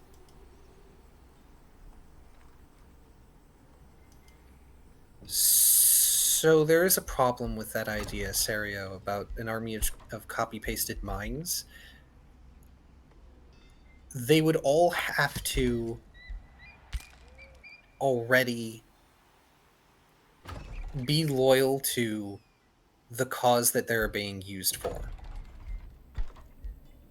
Because copying, pasting a mind like that, at least in the vein of Soma, does not strip them of their personality. It does not strip them of the way they might normally act. If you want an army of skeletons, you want constructs. Things that are capable of following orders and doing what is necessary. Or... Yeah, definitely not pets. yeah. At least not like the Roomba, you know. Yeah. Or you would want them to be willing souls or minds that are capable of functioning on a higher level and actually performing tactics without your direction.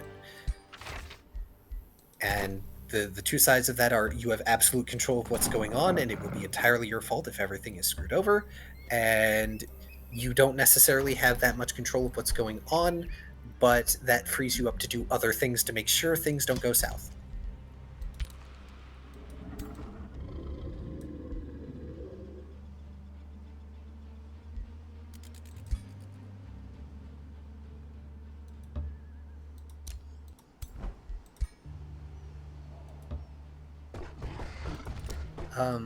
Actually, on the subject of necromancy not always being evil, on Joe Cat's YouTube, Rippin' Potatoes, Joe Cat's YouTube, there is a tabletop series that you can watch that focuses heavily on necromancy and its implications, consequences, and the fact that, you know, not everyone who is capable of it is freaking evil.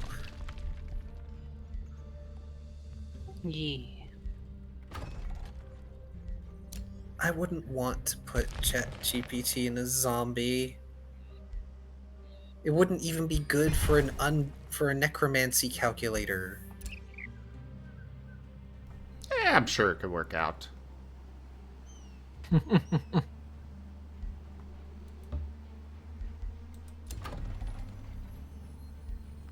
Maybe.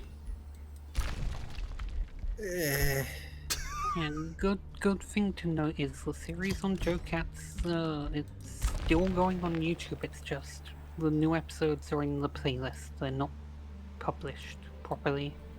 They're hidden videos. It's like, I was still doing sessions. Yeah. I know that Joe Cat said they would finish uploading things and then they would go away. Yeah. Like, these are sessions I've, like, new since then, I think. I don't know. Maybe. I don't know. I haven't had the time to look. Yeah. I don't have enough time for so many things. Like, I do not see, like, chat on the recent episodes, but, like, they happen, so... Scram. How dare you do that to me, Wolf Mage? I do not wish to be valeted around by a Roomba. Too late. You were Mahaha. Scrim. Scrim, scrim, scrim, scrim, Mahaha. scrim, scrim. Roomba goes vroom. Vrr.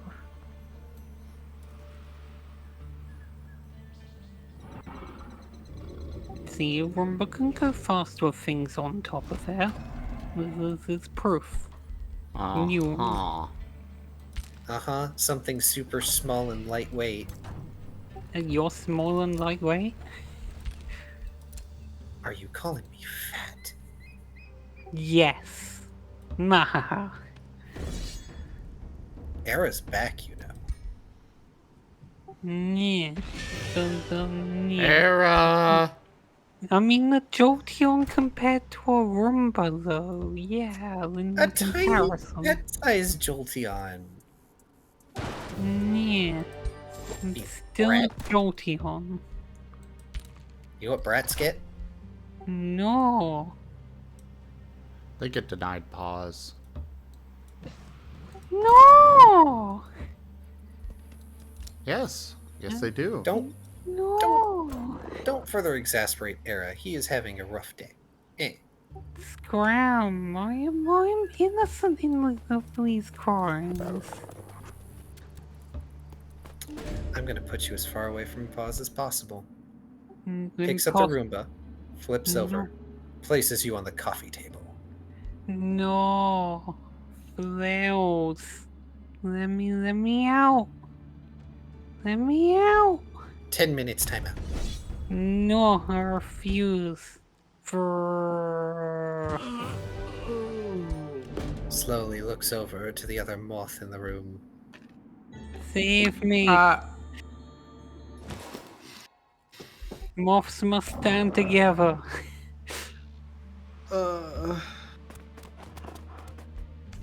I don't think he's gonna save you. Moth solidarity.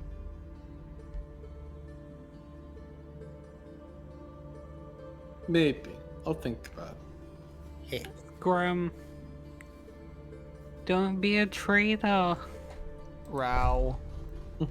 Ooh. Well, I'm in a bunch of wars right now, so yes, I will happily take the extra income from it. Woo! War Okay, bonds. I will save them off. Yay. Moth power. Puts a glass cloche over the both of them. No. You may share in the Roomba's timeout. No. Can I at least get a lamp? Nope. Oh. Oh, I was gonna be merciful. Alright, I can't override that decision. Mean.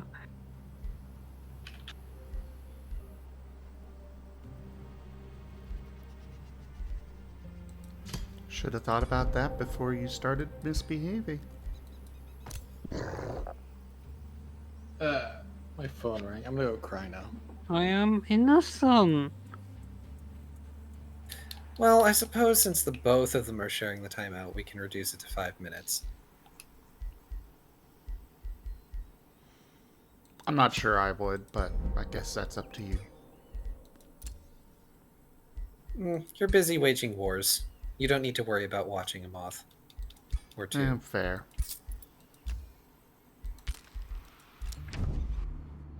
Scram. Go forth and conquer, noble liege. I shall take care of these brats. Yeah, ow. Scram. Places blanket over the cloche. Free us. This is evil. Torture. Meanie.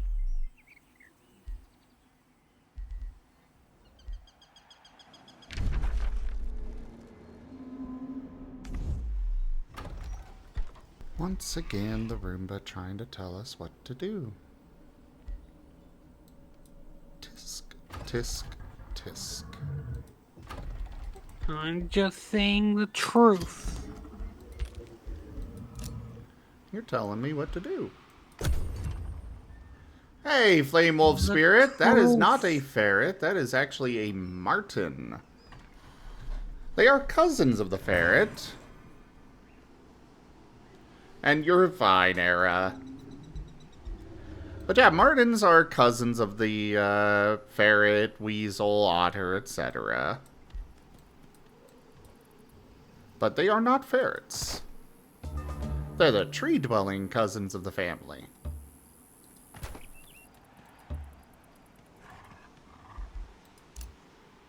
They're adorable, fuzzy noodles.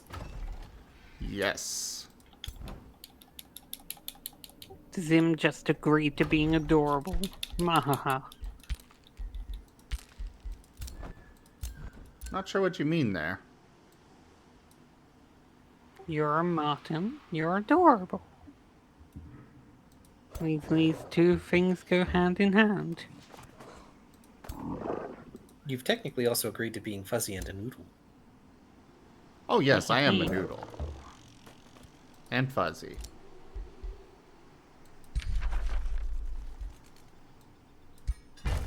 See? So it's true.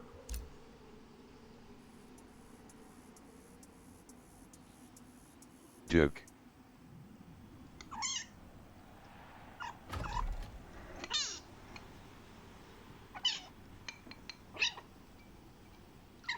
Дикая кошка. Скоро она закончит.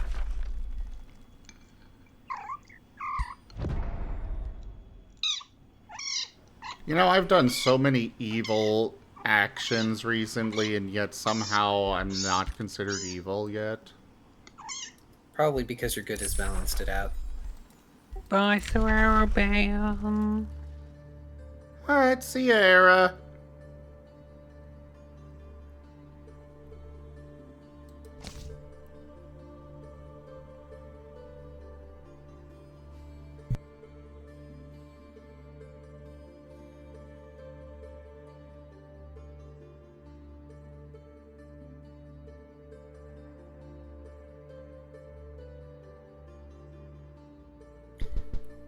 On the subject of undead, One sec story. Embrace the chaos, and it will embrace you too, and spread fervor to all you touch. A true agent of Bedlam will see order and logic warped into madness and turmoil, twisted ever in their favor. Okay, you're good. so what sort of undead monster from the Monster Hunter series would you think replaces a basic skeleton? I didn't realize there were undead things in Monster Hunter. There aren't. I'm asking for game purposes. Ah.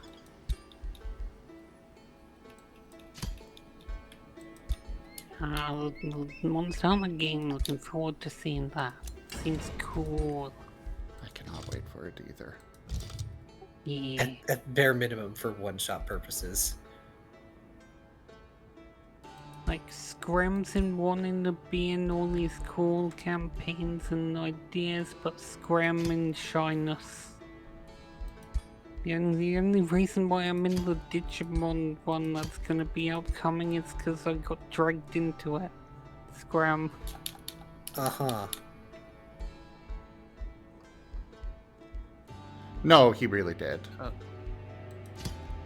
Okay. I wish I had more time for tabletops, but I am fucking busy all the damn time.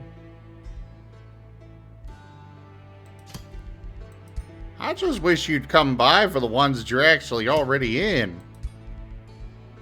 Yeah, I need to do that.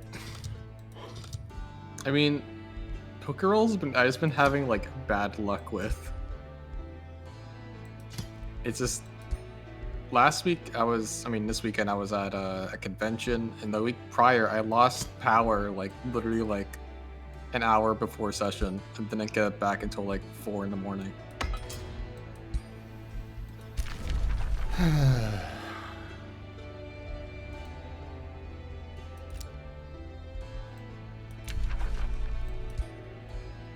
Less I. Life conspires. That it does. Yeah. At least I should be there, barring anything weird happening this weekend. Joke. You also got to be active in the games that you're in. I'm active when I'm there.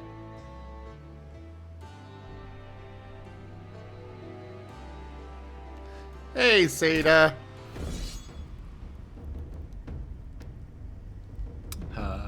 Conrad doing the funny rigging and weight painting. I do not accept that defeat.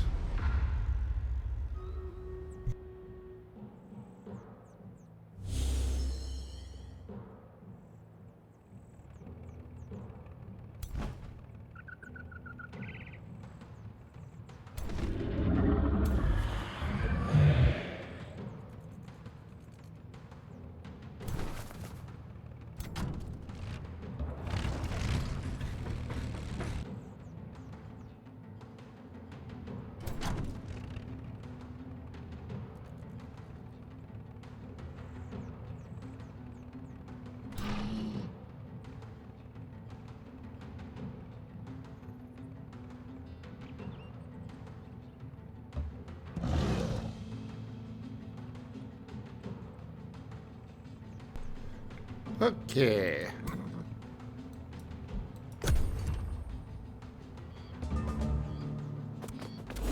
I'm assuming you're wanting to join voice, Strato. If so, sure. I'm good with that. Yeah, the more the merrier.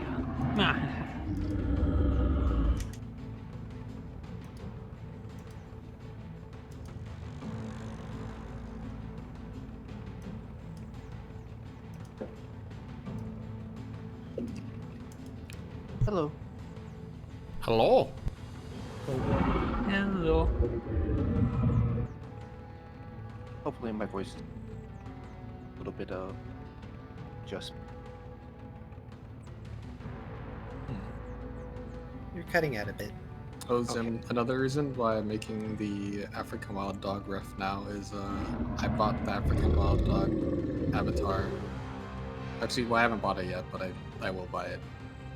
So I wanna make bigger doggy in VR. You know, instead, there's Conrad here who's willing to do take a commission. True. Depends on how much money I want to spend, though. I'm sure any amount would be worth it because the models look great. Yeah. I just was at a convention, though, so I'm, like, extra broke. I swear you're always extra broke. I am not great at finances. It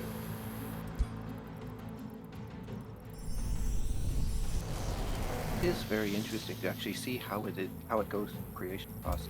As I've been watching this rather interestingly. Yeah.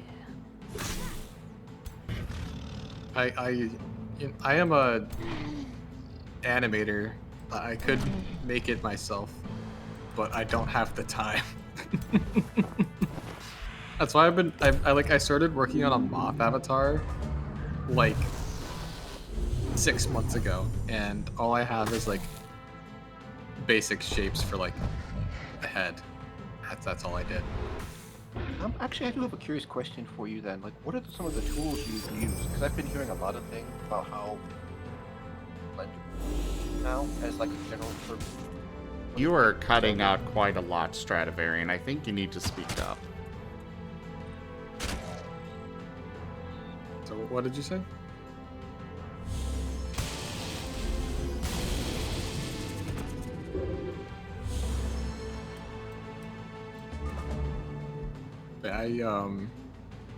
Okay, is this a little better? I'm very sorry. I try to edge on the caution so I don't over. That is much better. Okay, Yeah, sorry about that. I was asking about with Blender because I've heard, again, my proxy, a lot of the particulars that I tend to do, just this, that, and the other, that it's like a very good go-to for just about any animation and modeling. Yeah, Blender's good. It's pretty decent for a lot of things. It's also free, which is a very big plus. I learned on Autodesk Maya, because that's like industry standard program and everything. So Oh yeah, Maya's pricey too. Yeah, it's really expensive. So I don't, and my student account expired, so I don't have it anymore. So, and I ain't paying for that shit. So As someone that used I use AutoCAD, Blender now. I can understand. Yeah, it's just that Blender is like a lot different in some ways. So it's been getting used to Blender because I keep hitting all the Maya hotkeys. Because I had like all the stuff from Maya ingrained into my brain when I was in school. So now when I go to use Blender, I just hit all the Blender hotkeys for everything. I mean, the Maya hotkeys in Blender just don't work. I can definitely sympathize. When I tried like a lot of the engineering design software matters before, I figured it wasn't for me. You get used to hitting a lot of the like shifting layers or going like, okay, this is for plumbing, this is for heating, and it's. One thing I mainly miss from Maya that's not in Blender is like the spacebar key. When you hit spacebar, like a quick menu pops up and you quickly select things you want. And fucking Blender doesn't have that shit, and I want it. So I got so used to using it in Maya. Are there not like any like third-party programs that you? There might be mods that something? add stuff to it like that, but I just haven't taken the time to go look for it. I haven't really been working on any projects in Blender as of late. I've been just too busy with work and doing other things. Okay, gotcha. Damn it!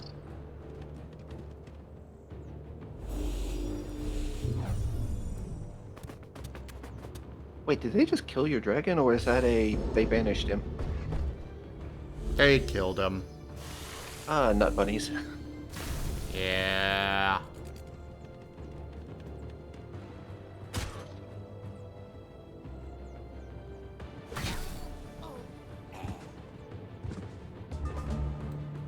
But one of the things you were asking about an undead-like thing for matters of Monster Hunter World, I think, Carcerus?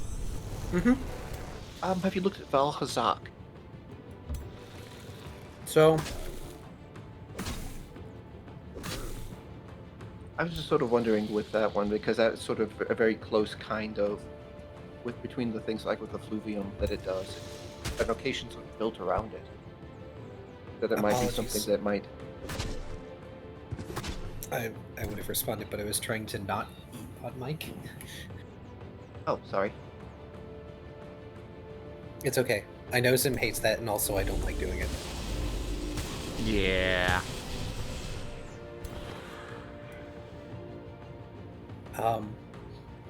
No. There is a Valhazak. I'm kind of trying to save that for the main game. For very good reason.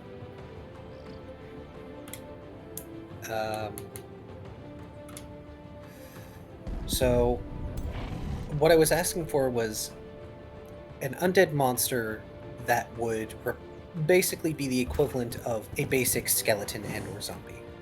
It can be a monster that already exists, but just like, oh, this would be a monster that you might see the undead of.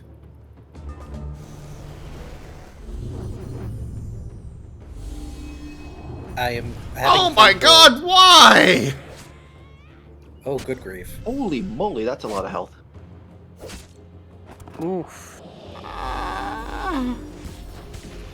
These guys are no joke. No, they're not. The noodles, no. Palico? Oh, that would be interesting. An army of undead palicos. Ooh. Make them like the dry bones. You scatter them and they just come back. Watch them fumble around trying to give each other the right head. Oh, I'm trying to remember the name they used for the wild one. I'm like, Felines. that could work, actually. Palicos are technically felines, it's just that they specifically work with hunters. It's just like how canines that specifically work with hunters are palamutes.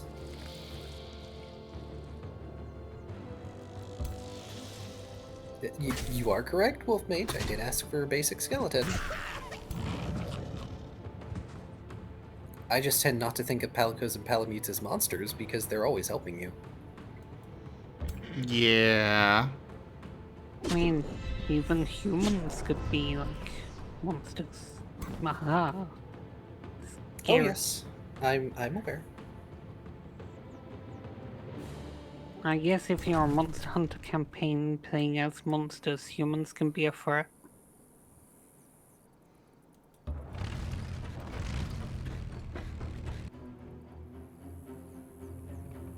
Well, the reason I asked for one-shot purposes is because one of the most tried and true of basic adventures is go into the catacomb and figure out what's happening and or do some tomb raiding. Fair?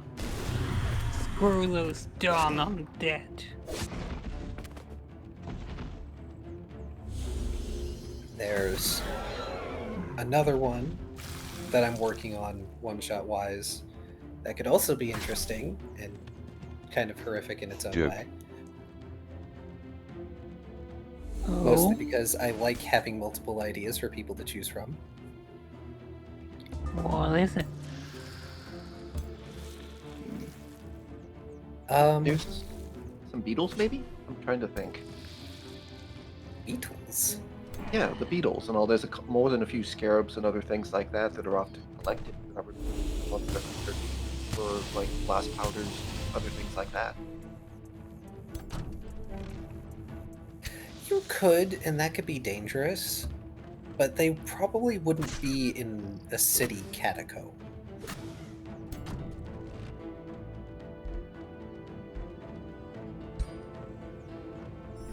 Why not? Who's to say somebody Because- didn't bring them in? Oh god, a hunter burying themselves with their kinsect collection.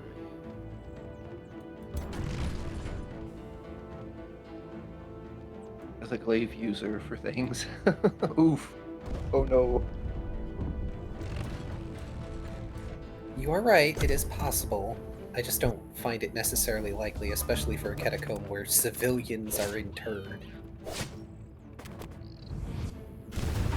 That doesn't mean they weren't brought in from the outside, though. Exactly my point. And yes, Wolf Mage, those are the Wyverians, and apparently they even have scales and stuff. And yeah, Wyverians are basically monster kinfolk.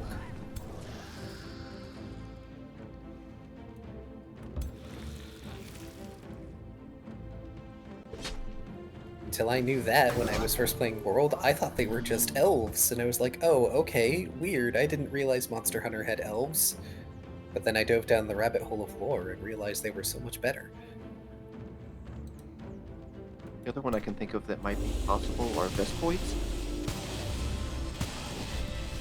I'm afraid I don't know much about the lore of Monster Hunter to be very useful on this. I mean, that's okay. I don't know terribly much in the way of lore, too. I'm learning as I go. Most Yeah. of what I know comes from World and then deep diving to various things. I have some friends that are very Monster Hunter fans, matters, and like old school Monster Hunter. So they have like all the lore, like early PS2 to now for things. Well, I barely won, but I won. Okay. Pyrrhic victory That's is what still matters. technically victory. Yeah, winning is what matters.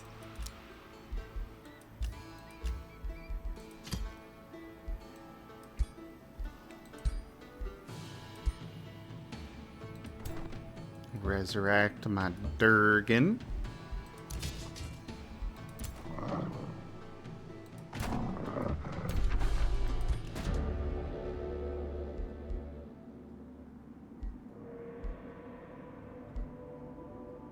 Actually, a curious question. Would they have been brought in or something like a part of the catacombs could have maybe something like that and something from outside could have snuck in?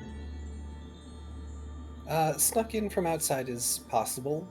I was mostly thinking of already interred. Because for most of the one-shots, they take place in either directly in the one of the kingdoms that is coexistent, like human, Wyverian, and monster, or within the lands of it. So the catacomb would have quote-unquote civilians and or smaller monsters.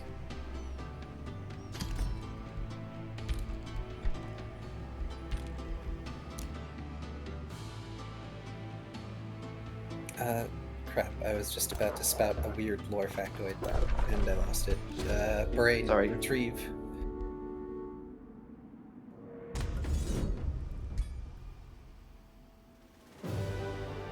And victory! Whoa! Huzzah! You did No it! losses. You... Yay.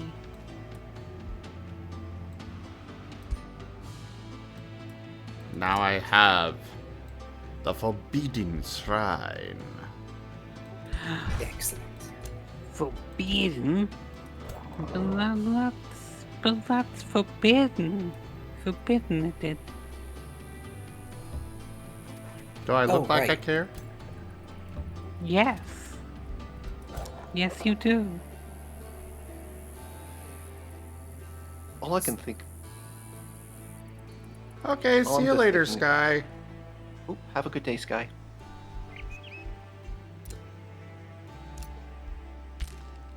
Well, the other thought would be like one of the insects potentially might have gotten through something, and a predator that might have followed like a bit of like a jagras or something might have followed it in hunting. You know, just sort of like given their digging scavenger nature. That's fair.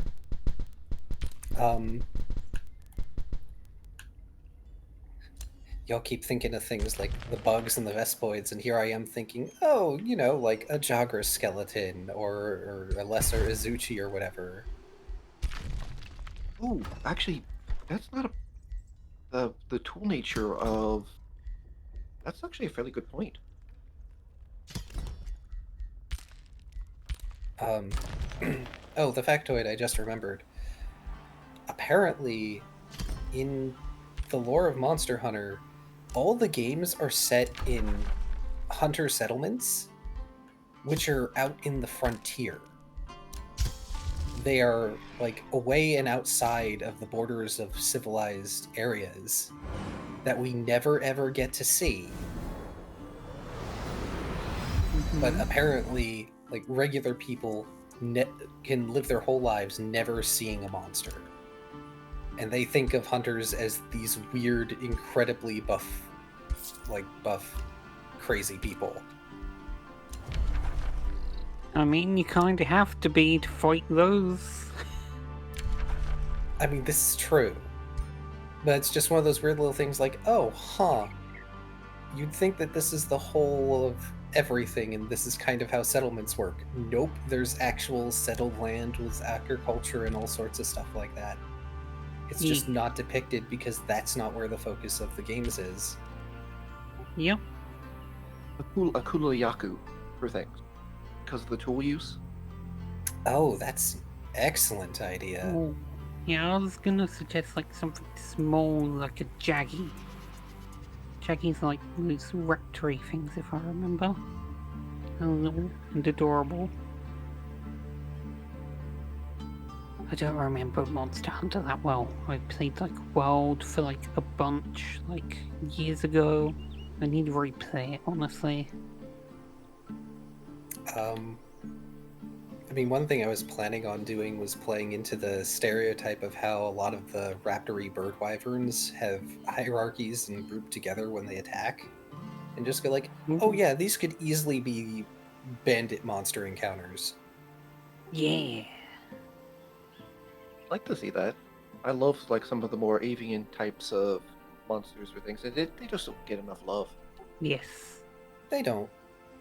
And there are some flying wyverns that everybody loves, and that's all they think about.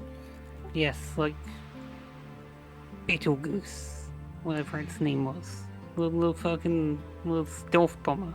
Basil Goose? Or Basil Yes. Goose? Yes, that's the one. Do do do do do do do do do do do. B-52. Yes. Yes. The B-52 bomber. The Bagel Bomber. Yep. Which, weirdly enough, apparently the Bagel Bombers are scavengers. Yeah. Like, they're scavengers and opportunists. They're basically the equivalent of the pickle before the pickle arrives. Oh no, no thank you. I have enough horror stories with that one. So, Yeah, fun well- fact, whenever I do the main game, guess what? The pickle is a brute wyvern, which means you can play a tiny pickle. Oh, adorable. Oh, if I was in that, that's the one I'd pick, because that would be adorable. I love the Dodogama. Little blue boy is just such Oh, a yes. yeah. That's a big fat one. Fat file, is it? If I remember. That's the salamander-like one, yeah. It's Yeah. like a gecko or a skink, except fat and eat rock. Yes. So many of the monsters are super cool.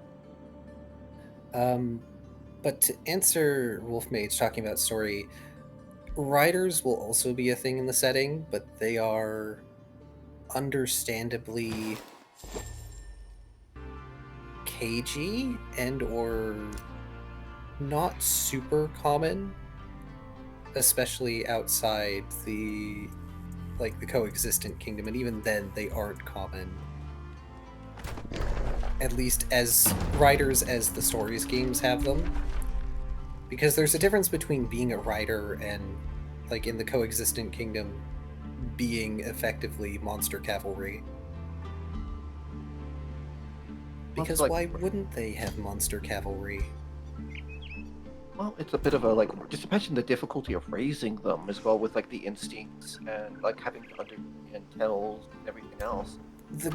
The games gamify that by saying something about like the kinship stones cause them to grow rapidly, and also, there's other things as well. That makes me think of them as like Pokemon Ranger. Effectively, kind Yeah. of. And yes, riders are separate from hunters. Riders specifically are generally view hunters as brutes that just sort of kill and cause problems, when in reality the way hunters are supposed to work is not like the games. They don't go out hunting the same monster over and over for parts. That's just gamification. In reality, hunters are much more Game wardens. they are defensive, and generally they don't get called upon unless a monster is a problem. And the only reason they would be Yeah. called upon when a monster isn't a problem is if they receive a request from an organization or individual who can pay very well, because of course the guild is not particularly well funded. Because sometimes there are requests in the main games where they come from like haughty noble or what have you. They're like, I heard that shoes made from the hide of this monster are amazing and totally in vogue right now. Go hunt me one. Makes sense. Yeah. Is that a Mario? Yes. That is a Mario. Mario! The adorable red panda. Meow, wow, wow, wow. Hello, Mario. I love your icon. No, thank you. Whiskers did it. As Whiskers does all the things I enjoy.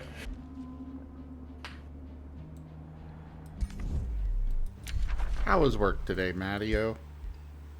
Man. Okay. I'm gonna joke about work being shit, but honestly, I love my job. These are the longest hours I've ever worked, and it certainly doesn't feel like it. That Oh. said, God, work sucks. If you don't mind me asking what you do. The most I am certain I'm allowed to say is I repair plane parts. Okay, thank you. And that's fine. I wasn't trying to press. It was just a general curiosity. No, I get you. I'm just, I'm working on secret clearance and background checks and stuff like that. So It's understandable. Like, I grew up Navy, so, and my stepdad was, he taught nuclear sub-operator. hoping someday I get a contract from a department of the army so I can truthfully call Brian my boss. Why do you want to call him your boss? Because I know it would make him twinge, and I want that in my life. Okay, I can't. Yeah, right. That is perfectly valid reasoning. I can't argue with that. Mahaha. Anyways, I've got an appointment with a friend to play DayZ, so I gotta go. But I love you guys. You guys are awesome. It's great to see ya. Oh, have a great time. Yes, or else. Bye. Bye. Also, thank you, Kenku.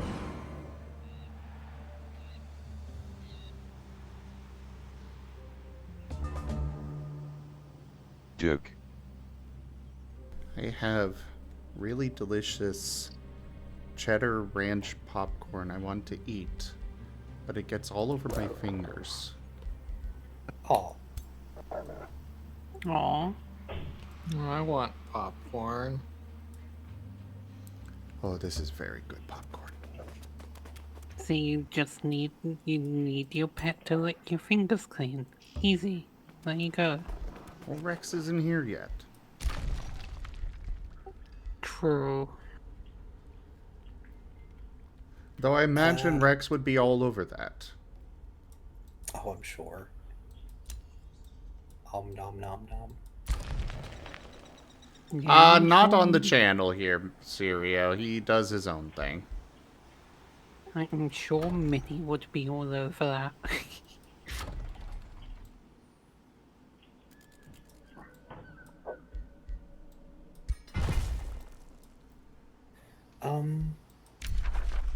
Crap, where was I?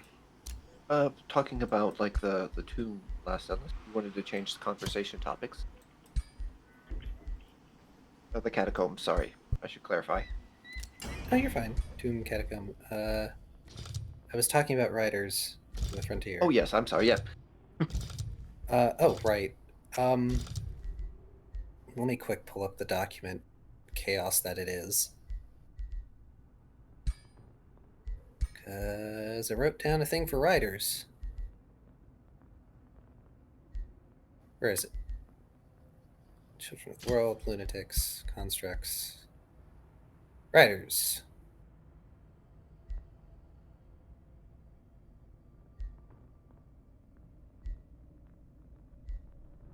I can read the entry if you want. I've been curious. It's fascinating. I'm good with it. Riders.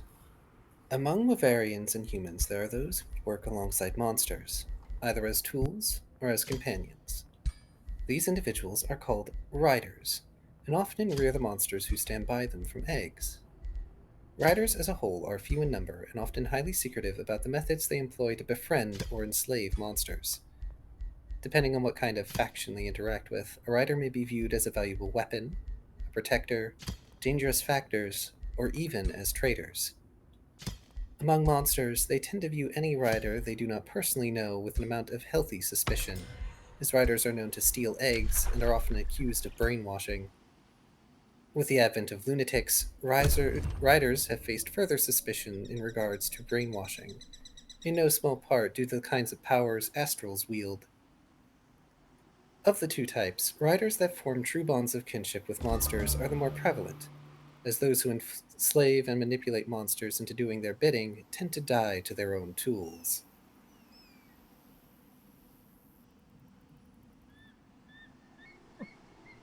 See you later, Rather Candy. interesting. And Shadow, very easily. Martens are exceedingly mobile. They have They are very capable of jumping just about as far as they want. You know, not to mention they're very good at climbing. They are new me tubes. They go new.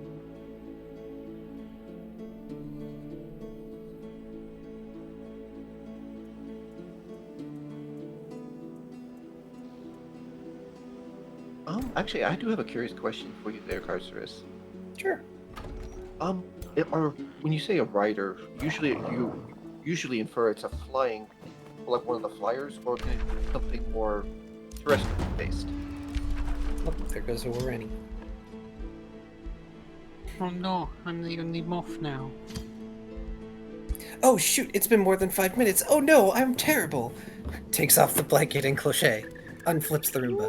Meanie! You forgot about me! I was in lore mode. You forgot about me. Now you see why you're a meanie. I will accept it this time. Yeah, you deserve it. No!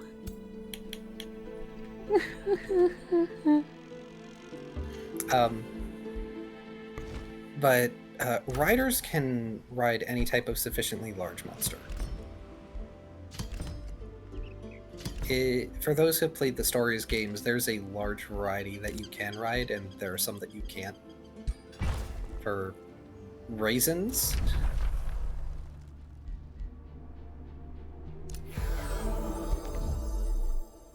Okay, I was just curious about that because I was just thinking of like sometimes like when you think about like when you're setting up like a frontier settlement or other things like that, how you might need something that can either clear the area or haul certain matters very far that mechanically you might run into issues with otherwise due to natural predators and the area itself. So the way settlements in this setting work, at the very least for the continent that it will be centralized on, oh, sorry, I'm distracted. Serio, no, this is not a fake halo. Everybody draws my halo like this, and I've never corrected them. But the reason my halo has a tail is because it trails when I move. Yeah, you should specify that because I was confused by your ref sheet as well. At this Hey point, there, Era. having like the little wiggly tail is just part of it, and I don't mind it. See, it's the Arabian influence. He just gives everything around it a tail. This was well before Era. My halo has always had a trail to it. I just wasn't satisfied having a circle. Yes, now the trail has become a tail because of the Arabian influence. Whatever you say. Right, so the way that settlements work in this setting, I'm just going to say mortal, because it's easier to lump Wolfarians and humans together for this purpose, and whenever I do something like that, I tend to use mortal as the encompassing word. I should probably give them a different name as a collective. But mortal settlements generally are made in two ways. Also, Era, you don't have to work on the map right now. That's up to you. There are ruins from older civilizations from a time when things were more advanced, question mark? Since before the Broken Moon? Yeah, humanoid, but humanoid's a mouthful. And they might inhabit those and use those as like a place to stay, or they will build up their own settlements and then clear the area around said settlements for a distance in order to prevent things like monsters sneaking in, back. if at all possible.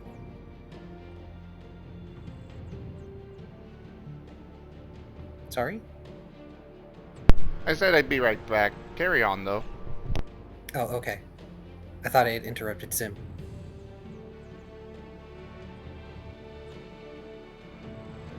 So it's a that is more of a like basically the natural like.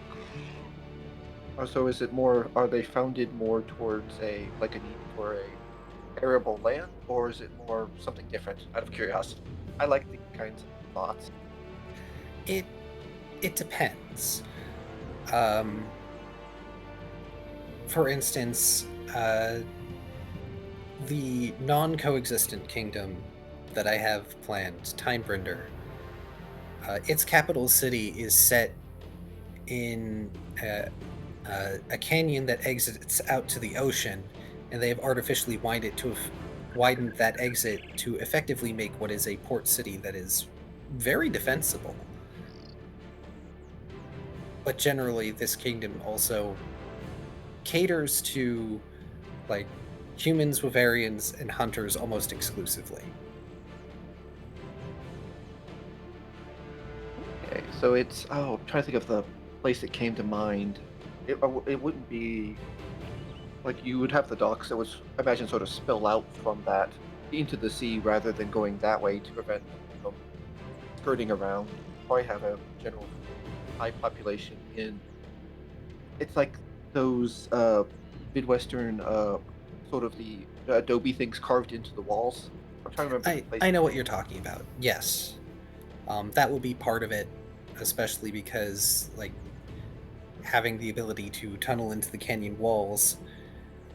Other monsters are known to dig and tunnel, so they would have to be careful about that. But I would assume after so long and having monsters capable of tunneling through those walls to a point, they've started co-opting those tunnels for their own usage, if they haven't already made some of their own. We're trying to cultivate writers for that purpose in the same fashion. Timebrinder does not have riders. Okay. At the very least, it does not have known riders. Because friction between hunters and riders? Yes. And even a rider that would choose to actively manipulate monsters to their bidding would receive a healthy amount of suspicion, unless they were known to be an astral. And even then, astrals are always viewed with amount of fear and respect, for good reason.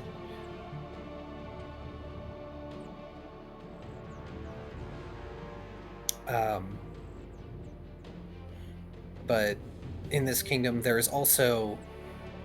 It's not in the canyon area, but there is a effectively a gladiatorial arena city. And for, I think I wrote it down as like 300 meters around it, the earth has been cleared and implanted with wooden stakes. And that's how it remains defensible. Also, another reason riders wouldn't want to be a part of Timebrinder is because the kingdom pays very well for captured monsters and eggs. And not too picky, imagine, on how they get them? Correct. Thought so. Great stone walls. Earth is clear. Yep, 300 meters. Okay, so it's sort of like the world arenas that you sort of...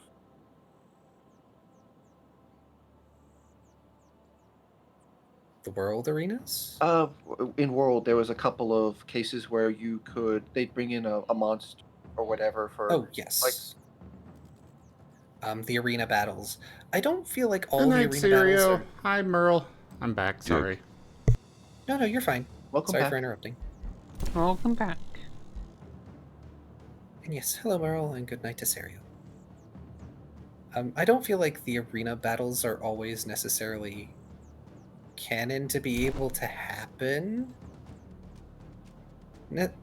I wouldn't necessarily know, unfortunately. But yeah, I think a lot of the Monster Hunter games, especially the later ones, have the arenas. I know Rise does. It's just they vary in their construction. Yeah, I was just curious, like if it's something like that, you could potentially like lure something in there for something or another. If the way you're sort of describing it, it's like a kind of ready-made point capture some things that might be around. Those definitely exist. But the Colosseum is not that. Okay, thank you. The Colosseum is vaguely based off of a city from Stories, possibly specifically Stories 2. Yeah, like Wolfmage said, Stories 2 has an arena that you go to as part of the story, and it's vaguely based on that, because I played Stories 2. But no monster would willingly go there unless it had a reason. Partially because these stakes are not empty. The reason you mentioned like the capture of monsters, and I was thinking like potentially, well, some people less than savory here, like egg thieves. One sec. Okay, carry on. Audio was glitching. Oh, sorry about that.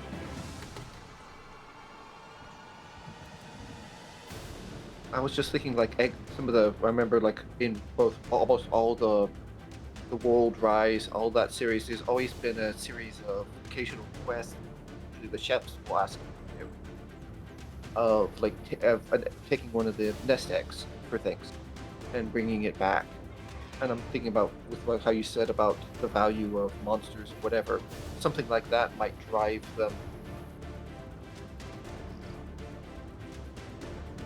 a dangerous profession, but one that at the same time, like very, very for those that are less than savory, might be more profit minded on.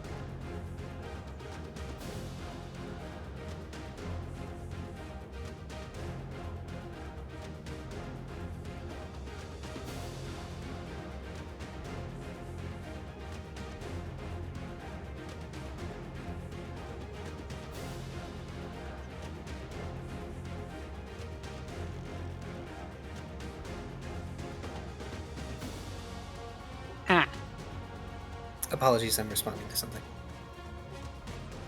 How dare you?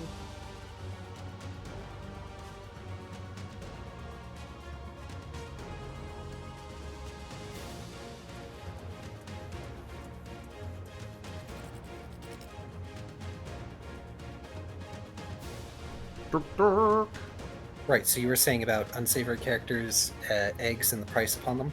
Yeah, with like the mention of like the area around, like generally there's only one really solid, and it's a very defensible entrance. It's someone that's more like most monsters would not normally approach, but like for those that are unscrupulous or whatever, especially with the value of a monster or an egg respectively, how much like the potential risk of like egg thieves or whatever might try to lure something in that way as a I'm trying to think of the right way of putting it. But again, you know, the greedy, underhanded sort of you split it this, I bring something in, you know, something like that. It's sort of a cut me in on the deal, I'll cut you in on the deal as well for the risk kind of bring something towards that you can deal with. Something like that. I don't know. I'm thinking I can't really explain it very well, unfortunately.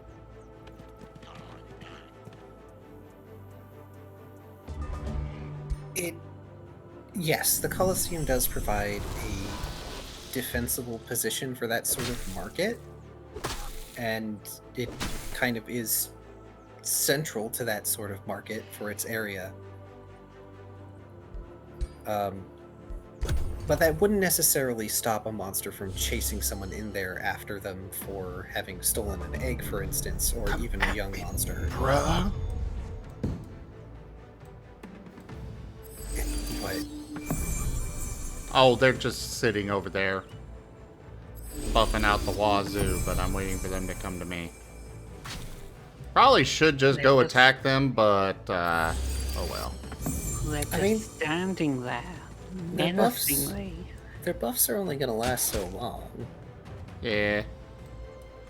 Well, while they're buffing, I'm gonna harass them.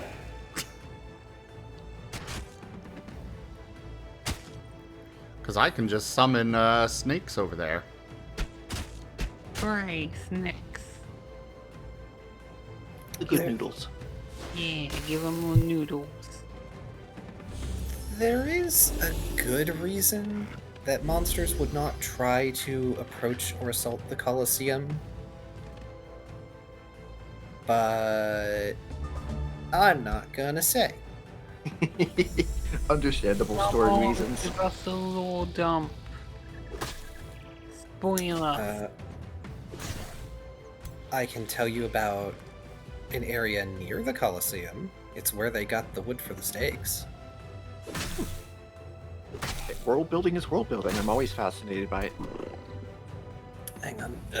Because I have it on one of my slips that I wrote on at work. I know, right, Era?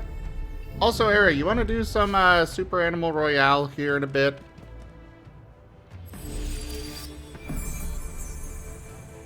I was thinking about switching games after this match.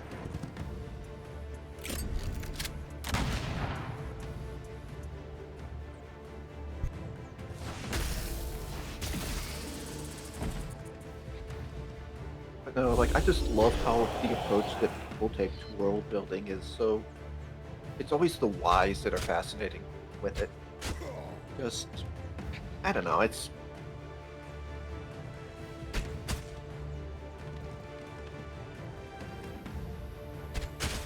Oh, I'm sorry, Era. I know everybody's so excited to play in this world. I'll swim back. Welcome back. Welcome back. I know it is fascinating here. Like I love the history behind a lot of the Monster Hunter matters, and it's really neat to hear someone focus on an area, a world itself. Because usually they always try to do a new place, a new content, whatever for each game.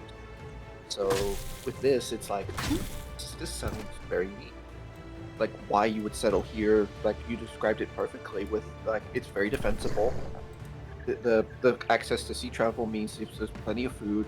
But the biggest issue for this place would have to be like fresh water, unless it was a more tropical area. You say that, but given its positioning, it's not terribly far north of an equator.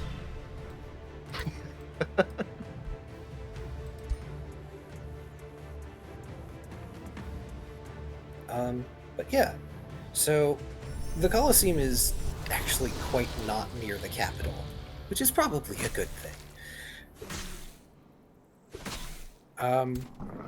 But it is near to... Yeah, it's also not terribly far from fresh water. There's rivers and things. But the Colosseum is near to a forest. And depending on who you talk to about it, some might call it the Sea of Spears, the Rotting Arsenal.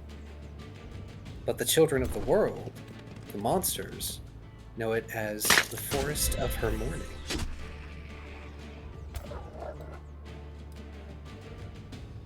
And it has these huge looming trees like gnarled weeping willows that sort of dot the expanse of this forest, and the smaller trees are sharp. Like, how to describe? If you cut bamboo like on an edge. Burn. You don't want to burn this forest. You'd have some very angry monsters. Oh, I'm Yes, talking I know about my what you're game, talking but yes. I know. Burn the Burn the forest. forest. I am currently Razor the Firedog, after all. Oh, this is fair. Yeah, burn the forest. What good have trees done for anyone anyway? Yeah, they're sharp, almost like pine trees. I would say they're very similar to.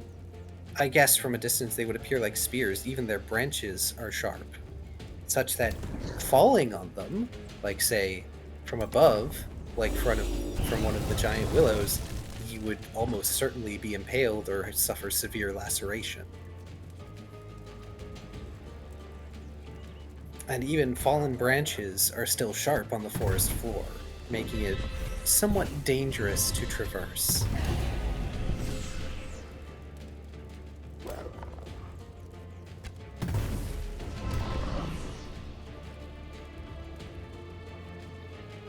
So, of course, you're going to have monsters in that area who are capable of hunting utilizing the environment to fullest effect. I imagine you have a lot of arboreal monsters or leapers. That or flyers that like to nest in the willows. After all, many of the larger flying monsters are utterly and perfectly capable of grabbing prey and dropping it where they please.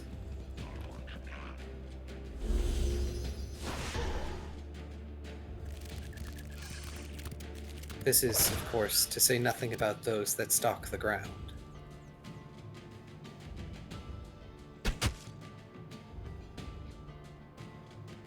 I'd imagine, let's see, if those that are more is it wyvern or wyvern here for the proper enunciation? I can never recall.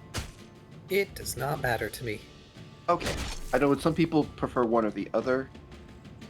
So I wanted to hedge my bets there. It's okay. The appropriate, title for monsters in this setting is Children of the World. So, you can call them monsters, you can call them wyverns, you can call them wyverns. They call themselves that. I will call them keys. You'll call them keys, okay.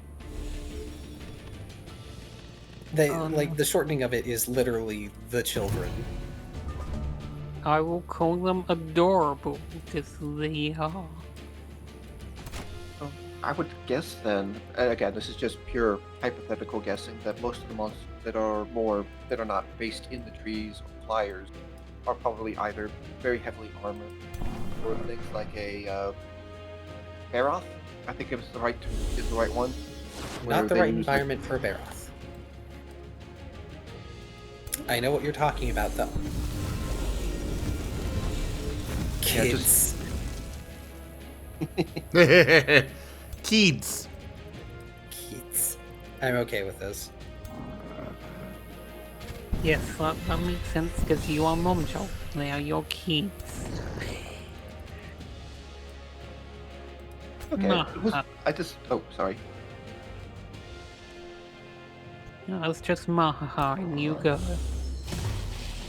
I know, I still try to be respectful of not accidentally butting in. It's sometimes easy, because I may not hear you start to talk a little bit. Thanks to the deafness, unfortunately. But, okay, so actually, that's, again, it's fascinating, the ecology for, this kind of area as well. So you have to give that a lot of thought with, what might be here and what could be above or below to exit play. It certainly makes, so I imagine a lot of times what is probably most valuable then would be actually the wood itself, how to harvest. Yeah, I mean, this is wood that can pierce monster hide. So that does indeed make it valuable, and that is why when the earth around the Colosseum was cleared, every bit that they cleared from that edge of the forest was utilized into making those stakes.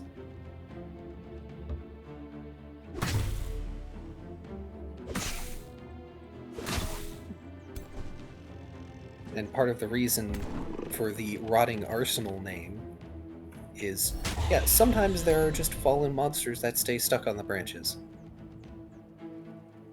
And sometimes scavengers just don't get to them. Wolf Mage. No. Ow. Why would you want that?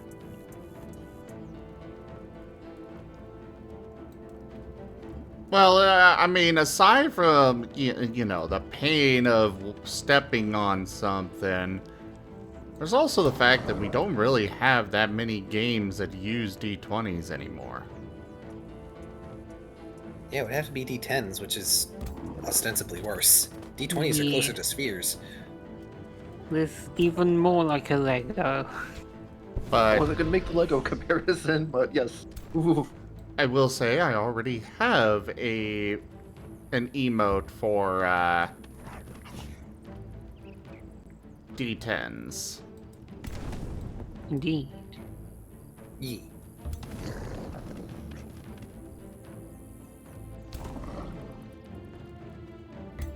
There they are. Excellent. Though I will say, one thing that World does not show you is Temnosarians. In other words, the spiders of the monster world. Bugs.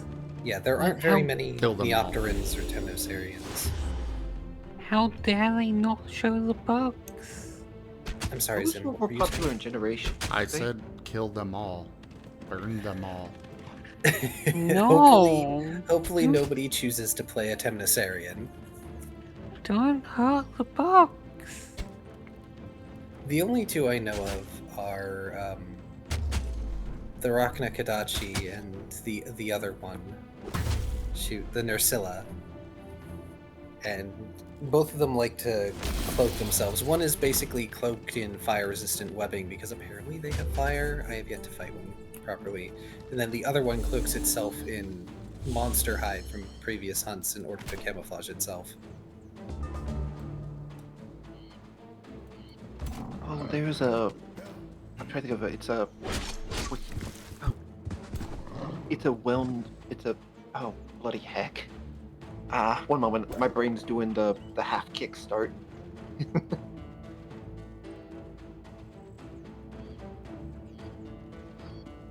Begins with a K. It has a bit of somewhat of an Egyptian motif. Oh, are you thinking of Adil Khan? I'm looking that up to make sure that's the one I'm thinking of. It sort of like has a bunch of strings that it can puppet materials. That's Adil Khan, and that is an Okay. elder dragon Neopteran. It's an Egyptian themed like mantis with threads. Yes, that's the one I'm thinking of. Cool. I like it a lot. It's the inspiration for me potentially having a feat line or a trait line or whatever you would want to call it for a Neopteran or Temnosarian monster that would allow them to puppet things with their thread. Okay, that's actually pretty neat sounding. Scary, but neat sounding. Well, for the most part, it's not living things. It would be stuff like, oh, there's a suit of armor here. I can use this to stealth around and pretend to be a person.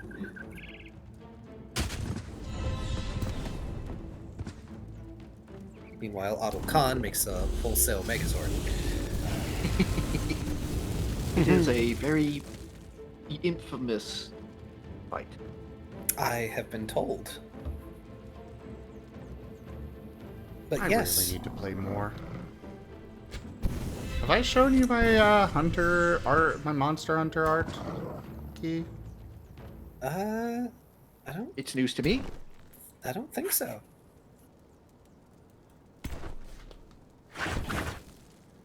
One moment here.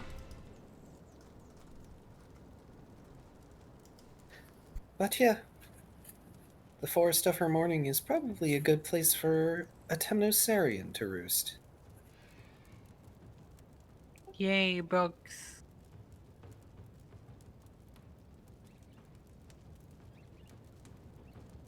Actually, hang on. I'm going to look up how many Temnosarians there are. There can't be that many. Arachnoids are just small Arachnokadachi. There you go. And I'll bring it up on stream now. Oh, Temnosarin, sorry. Not Temnosarian. There y'all go. Oh, that's cool. I like Yes. that. Heavy bowgun user, are you? Yes. That's Ah. really cool. I was a light bowgun user when playing WoW. Feel the backhand of justice! I like to use a light bowgun that had like as many explosive attacks as possible and just explode the monster's face. I'm a Glaver and love the sky. Yeah, the only Temnosarians are Nursilla and Rachnikadachi and their variants. By the way, Carcerus and Mala, I have sent you both hacks on stream loots. I was gonna do it earlier and then I spaced it, but for you guys helping out earlier with the when I had to do the appointment thing. It's okay. I'm just glad we were entertaining enough. You did great. So. Yay! Thank you. I am very grateful. Yay! Happy to assist. I'm gonna pet someone. Yeah, Neopterans are the more prevalent ones. That's where Adelka... Oh! Wait, is Adelka just a Neopteran? Do you lie to me, Monster Hunter Wiki? But there's also monsters like the Seltas, the Conchu, the ants, which are the I command pure chaos! Kinda. Kenku has turned Mala into a Dustox. They can only talk like that Pokemon for 2 minutes. Oh, I guess Adelka is just a Neopteran. Weird. Today I learned another thing. Indeed. I don't know if I would let someone start as Adelka, though, because I think Adelka is supposed to be unique.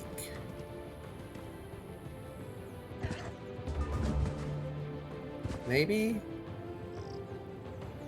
Research required. I feel like I'm going to say that a lot. Hey, no, it's good. Like, fleshing out the role with these kinds of questions early is very the kind of like get it out and you have the answers and like huzzah! That's fair. I mean, originally I thought the pickle was an elder dragon, and I found out no, it's a brute wyvern. Yeah. That one makes no sense to me. It's like, how does it fly? And I've seen the comics that poke fun at that. It doesn't fly. Because it can. It leaps by tossing other monsters and not letting go. Have you never seen it Hulk smash monsters? I've not seen it hang on for anything like that. No. I'm teasing. It doesn't actually do that.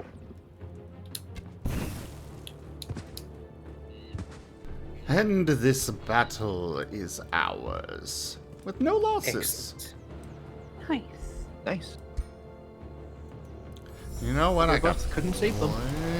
plenty of mana. I'm gonna summon another snack. What about something like a Mitsune? Or however, Mitsune, I cannot say it right. Is it Tsune? Or at least that's how I pronounce it. I mean, yeah, you'd be allowed to play that.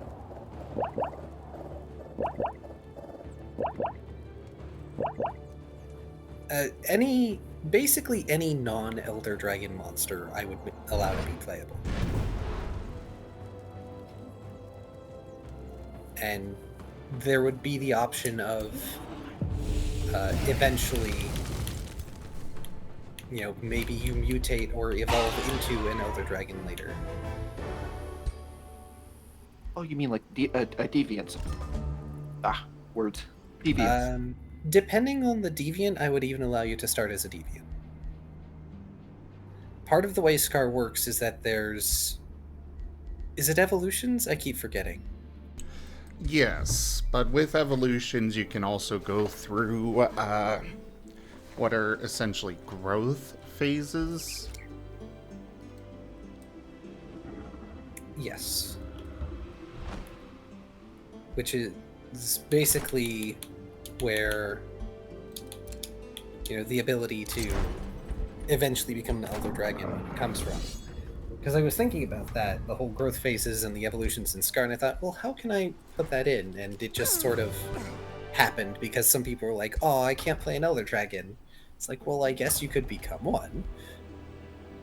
And one of the things, yeah, metamorphosis, like Merle says. And part of the thing in Monster Hunter is sometimes Elder Dragons just happen, and other times they like occur naturally. Like for instance, Lunastra and Teostra are Elder Dragons, but they are a female-male pair. So clearly they happen naturally in that manner. They don't just manifest. Me. And given the at way war that with you? Yes, I am at war with you. you're Fudge. at war with anyone, why would you even ask? Sorry, everyone, not anyone. That is just a very large army. You know what? I mean, that's how about fair, these? not wanting to fight the army. Oh, you want a lot of gold. I love the bubble dragon kind of thing. It's cute. It's Fine. and it seems like one of those. Oh, sorry. I will make peace with them. If for no other reason than to keep them from annihilating my armies over here. Just beat them. That's a pretty big doom stack. They've got... Like, most of their troops are not that strong. But there are a lot of them. And I don't have full armies here. And they do have a few very strong units in these armies that are worrisome. These bone horrors in particular are especially gruesome to fight. Oh, they went with the shadow focus. Ooh boy. Yeah.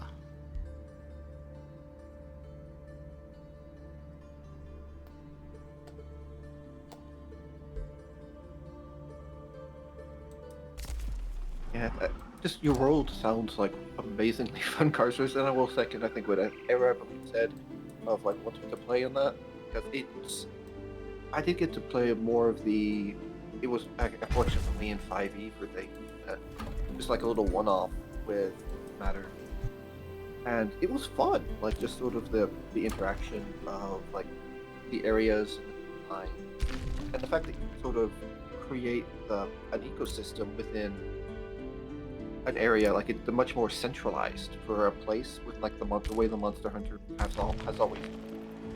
So you can very much like flesh out like how certain areas are, like particularities, like this place have something unique growing from it, and it may be because of a logical happens. Like there may be something up above that can drop or may fall that is causing like a growth, and maybe if it dries up, it stops almost.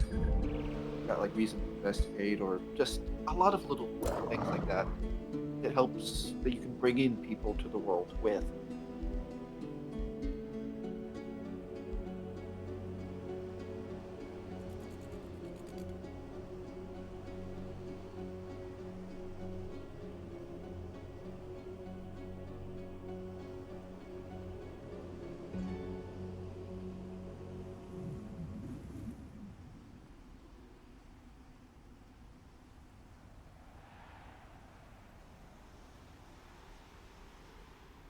Apologies.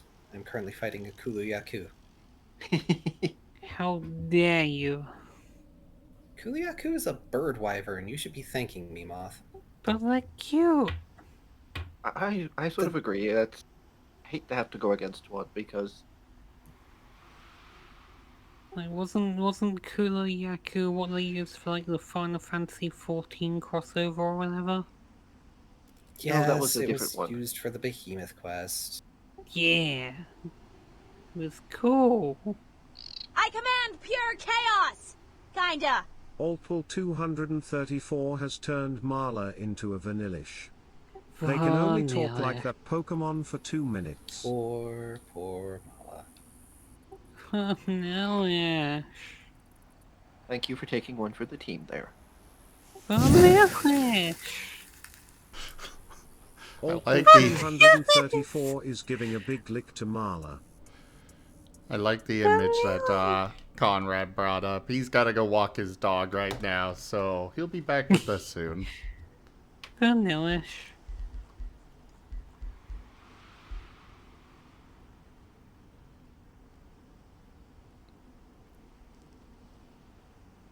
I will be honest with you, though, Strato. The world is not fully fleshed out. Era is helping me make a map, fact, Era's doing a lot of the hard work in that regard. But other than that, there's a lot of empty space. Welcome in, Era. Vanillish. Oh, it's an Era. Speak of the devil. Or dragon. Vanillish. Vanillish.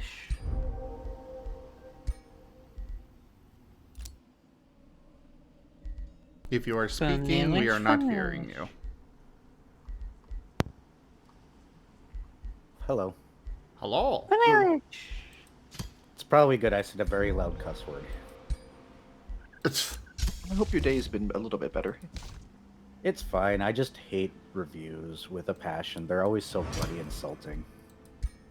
Vanillish. Like, even though mine basically said, "Oh, you're doing great in all regards, except you have anxiety disorder." It's like, yep, I got that. Thank you. Yeah, I've dealt with those before. Yay, I'm back. I think the exact wording is he gets overwhelmed sometimes, and I really just wanted to stop my boss and be like, because I have anxiety disorder. You guys know this, it's medical. Oh well, it is what it is. Papa Lothario Bangin.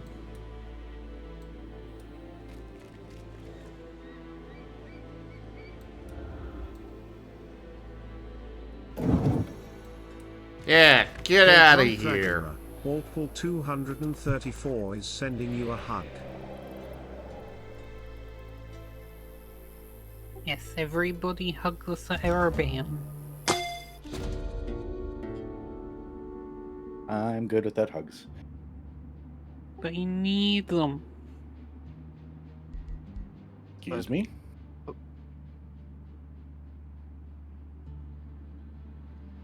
Not telling me what to do already.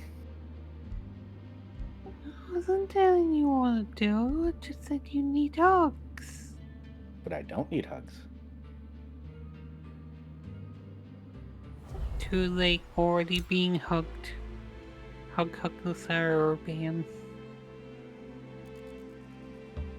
You're a Roomba. You are on my toe. Yes, and? That isn't how hugs work. I'm hugging the toe. There you go. Please stop trying to vacuum Sir Arabane's toe. Bill cleaning. Some Roombas, I tell ya. I thought he was So grounded rude. from paws right now. But cleaning. But grounded. No, no grounding. Grounding bad.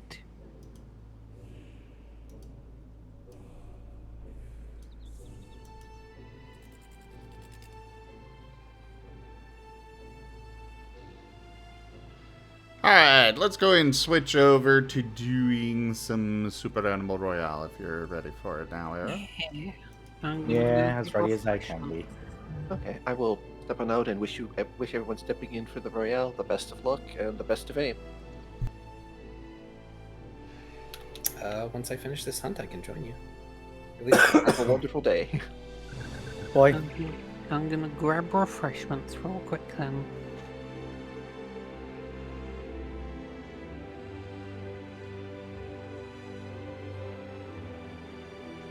Key.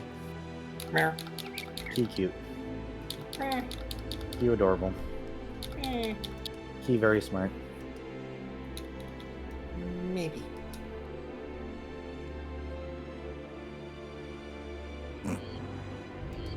Really? Nice font there, Tal. Nice what? Really, Nice font. Tal? Oh, yeah. I made a thing for Vane. It's just Vane. How vain of you. That's actually legitimately why I did it. I just went, what if I just make one where it's just how Vane would want it? Black and white, it just says his name. I didn't know Vane was a photographer. I am back. Alright, but fine, I'll swap back to an actual one. What are you doing? What happened to Vane? I became a gave him an photographer. icon as he would have wanted it. But the why? What? Doesn't it fit him?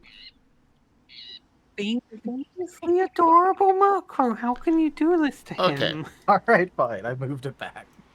Come on, it was perfect. Right. Let me go ahead and wrap up this recording.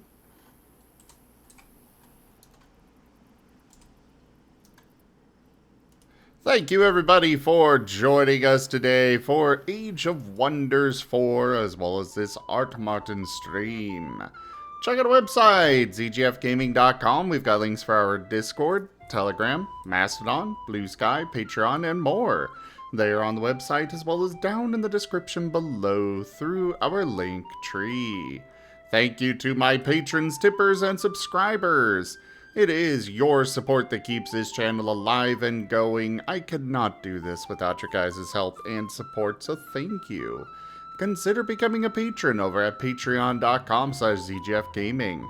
It's one of the best ways to support the channel, though you can also do so by simply sharing the stream around, as well as coming by, hanging out, grabbing some packs of cards or stream loots, and of course you can also help out by using stream stickers and slapping stickers on the screen as I'm streaming.